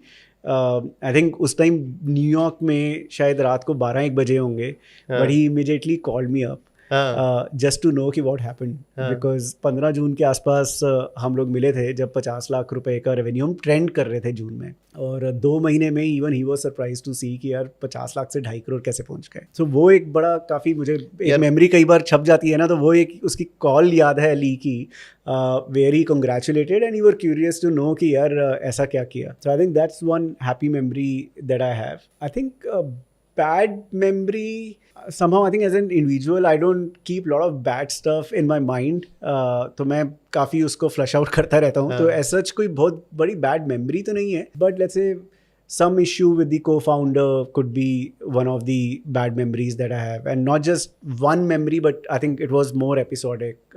3-4 महीने बहुत ख़राब चला था वो, I'd lost my mom during that phase, plus the issue with co-founder, one of the co-founder, तो वो सब आई थिंक 2018 में 2-3 महीने रहे, जो कि मतलब मेरे लिए इंडिविजुअली आई थिंक मेरे 45 years में I think they were the worst period of my life. So something I try to erase जितना भी हो सकता है, but I think that was bad memory. पहले तो मुझे भी एक चीज़ जाननी है कि 2 महीने में 50 लाख से 2 करोड़, इनफैक्ट 2.5 करोड़, 50 लाख मैंने गायब कर दिए, फ्लश आउट कर दिया। एनीवेज 50 लाख से 2.5 करोड़ आप 2 महीने में पहुंचे, क्या थी भाई वो सीक्रेट ट्रिक? मुझे बताओ, मुझे भी जानना है। हाँ, तो हुआ क्या, मुझे भी 2.5 करोड़ कमाने हैं। हाँ, तो हमारे एक एडवाइजर थे, he was ex CEO of Mastercard in India. Okay. मतलब उस टाइम ही वो CEO of country manager for Mastercard India। तो वो एडवाइज़र थे और वो मेरे फ्रेंड के एक्स बॉस थे, तो उन्होंने इंट्रोड्यूस करवाया और सब कुछ। तो हम ऐसे डिस्कस कर रहे थे, and Manish who had introduce me to Nitin sir, तो उन्होंने बोला यार तू देख कि क्या क्या उनसे हम हेल्प ले सकते हैं। तो मैंने बोला यार मास्टर कार्ड है, और master card works with all the banks right. अब उस time credit card penetration was low. I'm talking about 2010, right? So credit card penetration उतनी ज़्यादा नहीं थी, but debit card penetration काफ़ी ज़्यादा थी। और debit card में SBI had the largest penetration, right? तो हमने उनको बोला यार can you introduce us to SBI, और उनके साथ अगर हम कुछ कर सकते हैं। So he introduced us to some GM at SBI, and GM at SBI is like senior, very senior person। तो उनको हमने ऐसे पिच किया कि यार हम इलेक्ट्रॉनिक्स और ये credible platform बना रहे हैं, अगर कोई हम कुछ आपके डेबिट कार्ड के साथ can we give some exclusive discount to your customers. He said हाँ व्हाई नॉट, हम तो उल्टा SBI कार्ड जितने मेंबर्स हम मतलब पुश कर रहे हैं, they had a mandate to increase their penetration. तो उन्होंने क्या किया पता नहीं कितने हज़ार, 7,500 SBI के ATMs पे लेट्स बाय का पोस्टर लगवा दिया कि for every transaction you get 10% cashback, not cashback but discount right. अब वो 7,000 पे जुलाई का पूरा महीना जब हमारे लगे, और अगस्त में मतलब, और we were only present on our own website, तब मार्केट प्लेस वगैरह पे कहीं नहीं थे, मतलब वो ट्रांजैक्शंस बढ़ती गई। मतलब हम लोग रात को पूरी रात ऑफिस खुला रहता था, and we used to pack, because 13-14 लोग थे उस टाइम टीम में, तो टेम्परेरी वर्कफोर्स लेके आए कि यार एटलीस्ट पैकेजिंग के लिए टेम्परेरी वर्कफोर्स हो। पूरा ऑफिस मतलब वर्क स्टेशन से ज़्यादा वेयर हाउस बन गया बिकॉज उस time office plus warehouse एक ही होता था। So I think that was a crazy period, but obviously that one collaboration worked really well for the brand. So वो काफ़ी अच्छा हो गया था। अब जैसे अगर समझे कि एक कॉर्पोरेट में कोई जॉब कर रहा है 9 to 6 के अंदर, और एक फाउंडर एक स्टार्टअप बना रहा है, तो एक कॉर्पोरेट जॉब वाले में और एक फाउंडर माइंडसेट में डिफरेंस क्या है? आखिर क्यों कोई कॉर्पोरेट जॉब में जो 9 to 6 की रैट रेस में काम कर रहा है वो एक स्टार्टअप नहीं बना पाता? यार ownership, I think that's a one line answer that I have. If मुझे लगता है कि even if you're working for a company and as long as you have that sense of ownership कि यार ये मेरा काम है और ये मैं इस कंपनी को बड़ा करके रखूँगा, you'll see, I mean even in company if there are 100 employees, तो 2 employees होते हैं जो कि बहुत fast grow करते हैं, और बाकी 98 they are happy with their 9 to 6. And the reason is कि वो जो दो लोग हैं ना, दे टेक ओनरशिप. वो कभी भी किसी काम को मना नहीं करेंगे. अगर उनको नहीं भी पसंद ना, वो बोलेंगे यार चल इसको सीखने को मिलेगा. They are always I think excited and curious to learn more. So they always want more and more work, right? And that's why I think they continue to grow because उनका learning काफ़ी fast होता है. और as a startup founder, you, like I mentioned, obviously you have that ownership, right? I mean, you are not looking for others to help you out. आपको पता है कि यार ये कुछ फटा है तो मुझे ही ये जोड़ना है, right? मुझे ही ठीक करना है. And I think that's the only difference. और मैं भी, because when I started my career, I started with a job, right? But मुझे यही है कि how I think I used to be different than some of my friends, because मैं कभी किसी को मना नहीं करता था, कभी क्रिप नहीं करता था कि यार अगर मुझे याद है मैं सिंगापुर में होता था, I used to be the first one to reach office at 9:30 a.m. and I used to be the last one to leave office at 1:30 a.m. right? Every single day. और सिर्फ इसलिए क्योंकि मुझे मज़ा आता था कि यार कुछ सीखने को मिल रहा है. तो I think that ownership attitude plus curiosity to learn, I think these two things are very very important. अभी स्टार्टअप करना है किसी को बिजनेस करना है, दोनों केसेस में उसको ये डर है कि यार अगर डूब गया तो क्या करूँगा, मतलब व्हाट नेक्स्ट, उस टाइम पे उसके पास क्या होगा? Yeah, no, I think very legit question यार. मतलब मुझे भी यही था जब when I started my first venture. और होता ही है यार. मतलब I think if you're coming from a middle class family, मैंने जब start किया I was like 28, right? 29. और I was the kind of solo earning member in the family, right? मतलब my parents, grandparents, my daughter was just 3-4 month old.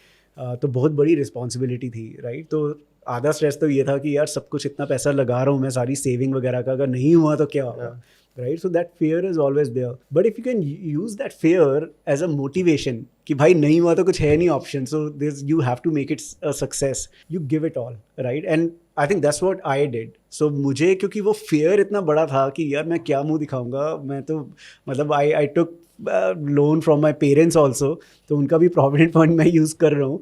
और अगर ये नहीं चला तो I don't have any option. So the only option is for me to kind of just stick around and make it work. But I think that fear is very legit, yeah. And I think, like I mentioned, the only substitute is to use that fear to act as a motivation to continue. अभी अगर समझे तो startup बनाना है, को founder होना बहुत ज़रूरी है.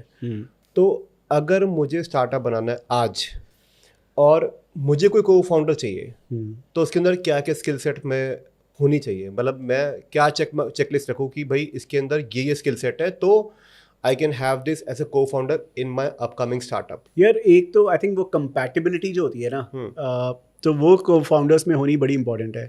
Emotional compatibility, understanding, right? मुझे याद है कि मेरे जितने भी, मतलब अमन के साथ अगर मैं अमनप्रीत की बात करूं, हम प्रेजेंटेशन जब दे रहे होते थे ना कि इन्वेस्टर को या कुछ, जो मैं अगर सेंटेंस बीच में मैं अगर कहीं रुका तो he used to complete my sentence, right? जो मतलब हस्बैंड वाइफ में होता है, सो को फाउंडर्स में, और भीषम और मेरा मैन कंपनी में, या सचिन और मेरा ट्रूली मैडली में, right? So that's the level of compatibility because you are very very aligned on certain things. That doesn't mean that you don't have arguments, right? I mean, you should have arguments because, I mean, everyone should have different thought process and ask questions on each other's thought process.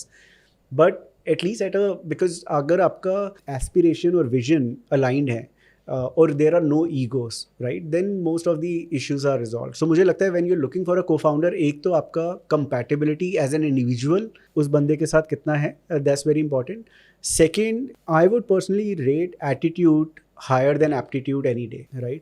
अगर मुझे लगता है कि यार ये बंदा मुश्किल time में छोड़ेगा नहीं, right? He has that मतलब give it all attitude कि यार फोड़ देंगे, right? Chances of him succeeding with you as a co-founder is way higher. So I think ये दोनों चीज़ें बहुत important है.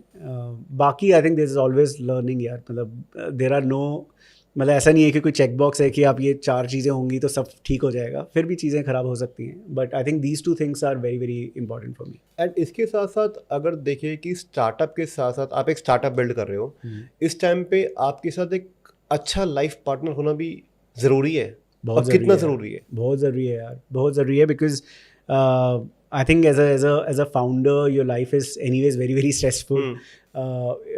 One, in terms of, I think because building a company takes a lot out of you, right? Physically, mentally, you're अब मेरे साथ problem ये है कि मेंटली मतलब आई कीप थिंकिंग समथिंग और the other, right? Unless you have a spouse who is understanding, right, who is giving you that peace कि आप घर पे हो तो घर पे कुछ stress नहीं है, right? I think that is very very helpful here. I mean, irrespective of whether you are a man founder or a women founder, but having a highly supporting spouse, family, kids, मुझे लगता है कि this is very very important because you don't want any unnecessary stress at home which you start taking out of your office, right? And the other way around, because but other way around होता है, आप काम पे अगर if you're going through a rough pace, then आप घर लाना शुरू कर देते हो वो stress, right? But having an understanding spouse helps you out there. इसी में अगर समझे तो अभी तक जो मैं पूरा एक समरी निकालो तो इट सीम्स लाइक कि you are a good leader. तो अगर कोई जॉब कर रहा है या बिजनेस कर रहा है तो लीडरशिप क्वालिटी बहुत इंपॉर्टेंट है, सब जानते हैं. बट एक इंसान को अच्छे लीडर बनने के लिए क्या क्या क्वालिटी उसके अंदर होनी चाहिए? यार मुझे लगता है कि चाहे वो लीडर के लिए तो बहुत ही ज़्यादा इंपॉर्टेंट है, but even as an individual, मतलब मेरे 2 डॉटर्स हैं 17 एंड 10, और मैं उनको I think both me and my wife, I mean one thing that we tell them कि यार एम्पैथी होना ना towards other individual is the super critical skill set today. और as a leader, as long as you are empathizing with your team, right, and you are accessible to them, these are the only 2 things that matter यार. आप मतलब मुझे नहीं लगता कि वो carrot and stick works या only let's say cash incentive work. I think all those things are important and I think should be part of the process, but being empathetic as a leader is the biggest quality in my opinion. अगर पूरी journey recall करें 2009 से लेकर 2026 तक 17 साल हो गए. इन 17 साल के अंदर 3 कंपनी बनाई जिसमें से 2 एक्वायर हो गई. बिलियंस ऑफ डॉलर भी बनाए, पैसे भी अच्छे बनाए. अभी अगर समझे सब लोगों के साथ एक प्रॉब्लम आती है जो उनको लगता है कि हैप्पीनेस कम्स फ्रॉम मनी, कि खुशी पैसों से आती है. कितना सही है, कितना गलत है, या ये समवॉट तक सही है, समवॉट तक गलत है? यार मुझे लगता है पैसा इंपॉर्टेंट तो है, right, and specially I think when you are giving it all, unless you are running a social enterprise is very different. But आप अगर स्टार्टअप भी कर रहे हो तो obviously one of the goal is wealth creation also, right? और wealth creation मुझे लगता है कि जनरेशनल वेल्थ जो है वो 9 to 5 जॉब से तो नहीं बन सकती, राइट? वो तभी बन सकती है कि यार if you go out of your comfort zone and build something. और वो बिल्ड समथिंग का I think outcome is wealth, and once you get that outcome it gives you happiness for sure, right? It gives you certain luxuries of life which probably are very difficult to get if you're just doing 9 to 5. मुझे लगता है कि money is important, money से खुशी भी आती है चाहे आप कुछ भी कह लो, but money is not the only thing, right? Money is just one variable in your life and that's how it should be, right? Because आज मेरे बच्चों को नहीं परवाह यार कि मेरे अकाउंट में मिलियंस हैं या कितने भी हैं, right? They don't care. What they care about is कि यार whether I am attending their PTM और not, whether I'm going on vacations with them, right? Whether I'm going downstairs to play with them, spending enough time when I'm back from office, right? So my presence is a lot more valuable to them than money in the bank account, right? So it is important, but it is not the only parameter. Summarise करें तो जो आपकी necessity है, जो आपकी desires है, wants है, needs है, अगर नीड, वांट, डिज़ायर ये 3 चीज़ फुलफिल हो रही है तो इसके बाद जो आपका रिलेशनशिप बॉन्ड है with your friends, with your spouse, with your family, वो आपको वो वाइब्स देती है कि हाँ यार I still need to live, मुझे अभी और जीना है और कुछ करना है लाइफ में, इनको पैम्पर करना है, ये मुझे वो चेरिशेबल मोमेंट्स हैं. या आई थिंक आपकी टीम आपको बहुत अच्छे से इनकरेज करती है, आपको बहुत अच्छे से प्रेज करती है. आई थिंक वो भी एक बहुत बड़ा फैक्टर है जो आपको खुशी देता है, जो पैसे से शायद नहीं आने वाली. No I agree. मतलब ऑनेस्टली अगर मेरी लाइफ में अभी इस स्टेज पे अगर पर्पस होता कि यार मुझे पैसे और कमाने हैं, प्रॉब्ली मुझ में वो एनर्जी ना होती है एक और बिजनेस करने की, क्योंकि जितने मुझे मतलब डे टू डे जो मेरा लाइफस्टाइल है वो मेंटेन करने के लिए आई गॉट इनफ, राइट? लेकिन मेरा purpose is much bigger, right? My and purpose and plus I really value my daily routine, right? तो मुझे ये है कि यार लाइफ में वो पर्पस होना ना, even when you are getting up in the morning, unless you have that purpose, मतलब वो लाइफ में एक्शन होना चाहिए, राइट? और वो एक्शन समहाउ मुझे स्टार्टअप करने से ही आता है, चीज़ें बनाने से ही आता है, चीज़ें फोड़ने से ही आता है. So for me I think I've moved beyond a point जहाँ पे money is the only factor. It was there. I think probably 15 years back money was number one factor, और हो सकता है आप बोल सकते हो कि आगे पैसे इसलिए वो थोड़ा नीचे हो गया प्रायोरिटी, और इसलिए ये भी समझ आया कि यार money should not be the only factor, because I made a lot of mistakes also, right? When I was doing my first venture and second venture I was a lot more careful कि यार थोड़ा life में balance होना चाहिए. Third में I was even more careful. तो वो I think you learn over a period of time. What's your age right now? I'm 45. 45.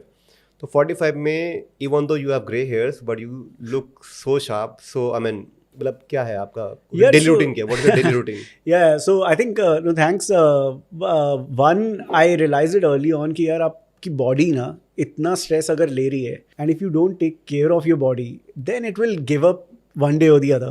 And I went through that phase, right? So I've been I think working out for I think almost 15 years now. So I go to gym every morning, or if not every morning, but at least 5 days a week. So I ensure that I'm working out. I try to eat as clean as possible. Right. So I think some changes in lifestyle that I've made just so that my body has enough energy to keep on doing more startups.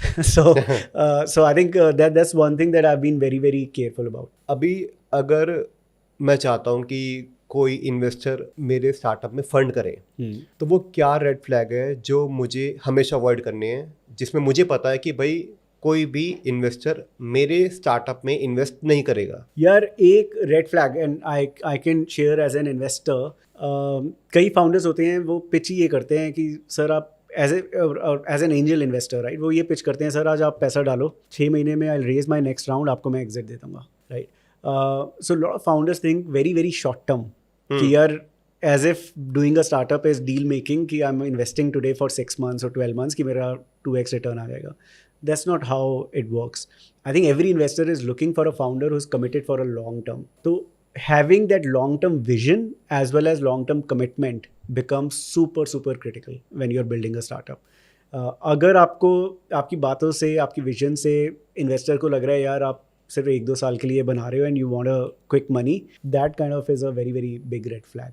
But कहीं ना कहीं investor को भी तो exit मिल रही है ना, अगर यार मिल रही है, लेकिन देखो आपकी प्रोबेबिलिटी सक्सेस की बहुत कम हो जाती है, राइट, बिकॉज आपकी प्रोबेबिलिटी जितना टाइम आप लगे हो बिजनेस में, और मतलब ऑब्वियसली स्केल आप उतना ही करोगे, right, if things are working well, but आपकी probability of success goes up is proportionate to the years that you spend in building your business, right? So 2 साल में आपको कितने ही स्टार्टअप मिल जाएंगे जो कि बहुत सक्सेसफुल हो गए, very very less. And I am not talking about valuation, successful in the sense की एग्जिट, राइट, 2 साल में बहुत कम होते हैं. But I think as a founder, if I'm investing in a business, anyways investing in private company startup is the highest risk capital allocation. I am looking for founders who are willing to give it all and give it for a longer period of time. I'm not looking for founders who are looking for a very quick turnaround, because वो quick turnaround के चक्कर में ना shortcuts काफ़ी लोग हैं as a founder, right, which are not good for investors. 100%. अब इसी में आप देखो तो आपने ब्रांड्स बनाए, बिजनेस बनाए, अब आप इन्वेस्टर भी हो. अभी यहीं पे देखे तो एक एंजल इन्वेस्टर और एक वेंचर कैपिटलिस्ट, इन दोनों में डिफरेंस क्या है? Yeah, so angel investor is investing his own capital, right? So अगर मैं angel investor हूँ तो मैं अपने पैसे लगा रहा हूँ. Venture capital is a team of fund managers, right? So they are investing on someone else's behalf. तो उनके जो limited partners होते हैं वो पैसे उनके होते हैं, right? Venture capital के जो partnership होती है, they are kind of fund managers, right. So वो किसी और के पैसे लगा रहे हैं आपके बिजनेस में, and that's why I think they have to be lot more cautious, because as an angel investor मेरे अगर पैसे मैंने लगाए आपकी स्टार्टअप में नहीं चली, I am not answerable to anyone, right, because it's my own capital. But as a venture capital partner I am deploying someone else capital, so I am answerable to that person, right. So इसलिए I think they are lot more cautious, और the approach that they take is very very different. और second aspect इसमें ये भी आता है कि angel investor आपके साथ स्ट्रेटेजिक इन्वेस्टिंग भी करता है, जहाँ पे वो आपको लर्निंग देता है, टीचिंग देता है, आपको मेंटोर की तरह गाइड करता है एक एंजल इन्वेस्टर. और बहुत अर्ली एज ऑफ स्टार्टअप में आता है, जब वीसीज तब आते हैं जब आप थोड़ा सा आपको बड़ी फंडिंग चाहिए, जब आपको आई मीन कुछ नेटवर्क्स चाहिए बड़े बड़े, तब आप वीसीज के पास जाते हैं जो आपके स्टार्टअप में 100 CR या 200 CR की वैल्यूएशन पे आके आपको फंड करते हैं। Probably that could be. यार नहीं, सो अर्ली स्टेज इन्वेस्टर्स भी हैं जो 2 करोड़ भी इन्वेस्ट करते हैं, 4 करोड़ भी Okay. करते हैं। सो ऐसा नहीं है कि सिर्फ 100 crore. I think there are very early stage investors in India across different, चाहे आप टेक बना रहे हो, चाहे आप ब्रांड बना रहे हो, चाहे आप मैन्युफैक्चरिंग कर रहे हो। So there are investors. मुझे नहीं लगता कि वो एक गैप है अब। ऑब्वियसली अगर कोई इन्वेस्टर आ रहा है तो उसका check size is way larger, right? And plus his capability of backing you up again and again is higher, right? Because angel investor क्या करेगा, आपके 1 राउंड कर देगा, 2 राउंड कर देगा, but obviously you can't expect me to put let's say 50 crores in your business. अगर if you get a marquee venture capital तो वो शायद 2 करोड़ से शुरू होगा, but वो अगले राउंड में 10 डाल देगा, फिर 20 डाल देगा, फिर 40 डाल देगा, right? So he'll have that appetite to keep investing in multiple rounds. अभी यहाँ पे देखिए तो 2 दोस्त हैं। एक है जो बूटस्ट्रैप अपने पैसों से एक स्टार्टअप बना रहा है, और वहीं दूसरा फ्रेंड है जो इन्वेस्टर के पैसों से स्टार्टअप बना रहा है। इन दोनों में पहले कौन जीतेगा और क्यों? और आज की डेट में 2026 में किसी को स्टार्टअप करना है तो वो बूटस्ट्रैप करे या फिर वो इन्वेस्टर के पैसों से एक स्टार्टअप बनाए। Yeah, there is no definite answer to this. And great example is obviously Kamath brothers, right? I mean, if you look at their success, I mean, they've bootstrapped it, never raised a single penny. But at the same time, there are platforms like Grow, right? In fact, one of my friends, he run a platform called Dhan, right? उसने भी वो unicorn बना ली, but profitably, but after raising capital, right? There's no right or wrong here. I mean, there are multiple ways of building the business. I think it depends on founder's aspiration, कि आप क्या चाहते हो, right? Because bootstrap always I think, let's say if you are a founder who doesn't want too much pressure, who want to work at your own pace, आपको यार मैं अपनी pace पे बनाऊंगा, मैं लाइफस्टाइल बिजनेस बना रहा हूँ, धीरे धीरे बड़ा होगा, मतलब मुझे किसी को आंसर नहीं करना, राइट? कि यार मैं ये डिसीजन क्यों ले रहा हूँ, वो क्यों ले रहा हूँ, मैं पैसे ऐसे क्यों इन्वेस्ट कर रहा हूँ, वैसे क्यों कर रहा हूँ। I don't want to be answerable to anyone. Then it makes sense to build a bootstrap business, and bootstrap business, build it profitably, build it at a slow pace, absolutely fine. But let's say अगर if you are a founder जिसको hunger है कि यार मुझे तो बड़ी चीज़ बनानी है, मतलब मेरे को लाइफस्टाइल बिजनेस से कुछ नहीं है, मेरे को एक बड़ा बिजनेस बनाना है, फंडामेंटल्स में ठीक रखूंगा, बट मुझे पैसे बाहर से रेज करने पड़ेंगे because I am not happy with let's say 20% year on year growth, मुझे तो 200% ग्रोथ करनी है year on year, then obviously you need external capital. So it completely depends on your aspiration and your ambition. तो उस पर depend करता है कि आपको बूटस्ट्रैप बनाना चाहिए या वीसी फंडेड बनाना चाहिए। मतलब अगर किसी को जल्दी स्केल करना है तो वो इन्वेस्टर के पैसों से फंडिंग लेके एक स्टार्टअप बनाए, और अगर उसको आंसरेबल नहीं करना, स्लो ग्रोथ में वो ओपन है, तो अपने पैसों से बूटस्ट्रैप करके एक स्टार्टअप बनाए। There is no hurry in it, और कोई गलत भी नहीं है, कोई सही कुछ नहीं है। हाँ, कुछ सही, इट डिपेंड्स ऑन इंडिविजुअल यार, कि आप कैसे रन करना चाहते हो। अगर if you like high pressure hustle and वो सब चीज़ें, तो then I think because if you are taking money from VC, right, so one thing is very clear कि आप ऐसा नहीं कर सकते कि यार 2 साल आपका बिजनेस ग्रो ही नहीं हुआ, because you are answerable to them, right? They want to see your valuation and your value overall, business का वर्थ कि बढ़ता रहना चाहिए, और वो बढ़ेगा तभी अगर आपका बिजनेस उस पेस पे बढ़ रहा है। वेयरएज इन बूटस्ट्रैप, अगर आप 2 साल भी अगर आप सेम लेवल के रेवेन्यू कर रहे हो बट एक सर्टेन प्रॉफिट कर रहे हो, you are absolutely fine because you are not answerable to anyone. So these two are very very different approaches. अभी पैसों की बात कर रहे हैं तो एक क्वेश्चन आ रहा है कि आपने मैक्सिमम एक दिन में कितने पैसे कमाए हैं? यार एक दिन में तो मैंने कभी कमाई नहीं, जैसे मैंने बताया, तो मेरा तो हमेशा ये वेल्थ क्रिएशन एग्जिट से लिंक्ड ही रहा है। सो ऑब्वियसली जो मैन कंपनी का एग्जिट हुआ और जब बैंक में हिट किया, so that was the biggest earning day for me, but it was not a single day, but it was a like journey of 8-9 years, तो वो 8-9 साल का पैसा इकट्ठा आया, मतलब that's how I look at it. अगर मैं एक लास्ट आपसे चीज़ पूछूं कि आप बहुत सारे स्टार्टअप्स में इन्वेस्ट करते हैं, 65+ कंपनीज में इन्वेस्ट कर चुके हैं, अब यहाँ पे कोई व्यूअर देख रहा है जो चाहता है कि आप उसके स्टार्टअप में इन्वेस्ट करें, तो वो आपसे कैसे कांटेक्ट करे? Here, I think LinkedIn is the best platform. I am reasonably active on LinkedIn. आपको लगता है कि आपको मेरी ज़रूरत है, whether as a mentor, advisor, investor, you can definitely reach out to me on my LinkedIn account. Do send me a message, and I think 90% of the case I'll revert back within a day. I think that's the best platform. और साथ में कुछ pitch deck भी होना चाहिए कि हाँ about मतलब business. obviously because otherwise I think I mean वो hi hello से you can't expect a response, but if you write a small message telling me कि यार what exactly are you doing, I think that will be really helpful. And what are you expecting from me, whether it is just an advice or funding. I think it's always better to be very clear what you expect from the other person. और कोई email भी है जहाँ पे अगर वो email करे या LinkedIn is I think LinkedIn is the best platform here, and like I mentioned, I'm reasonably active, so I check my messages. अगर कुछ भी है तो I can definitely get back. तो thank you so much for coming on the show. और ये first episode I think लोगों को बहुत कुछ सीखने को मिला होगा, काफ़ी लर्निंग लेसन्स मिले होंगे. सो आई एम होपिंग कि काफ़ी लोगों की लाइफ चेंज हो और उन्हें कुछ सीखने को मिले. No, I just hope it is helpful for your listeners, and even if let's say I could motivate one or two people to start up, I think इस podcast का एटलीस्ट पर्पस और जो हमने ये 2-3 घंटे बात की उसका पर्पस सॉल्व हो जाता है. So yeah, was pleasure being here. So thank you Thank you. so much. Pleasure Thanks. to have you on the show.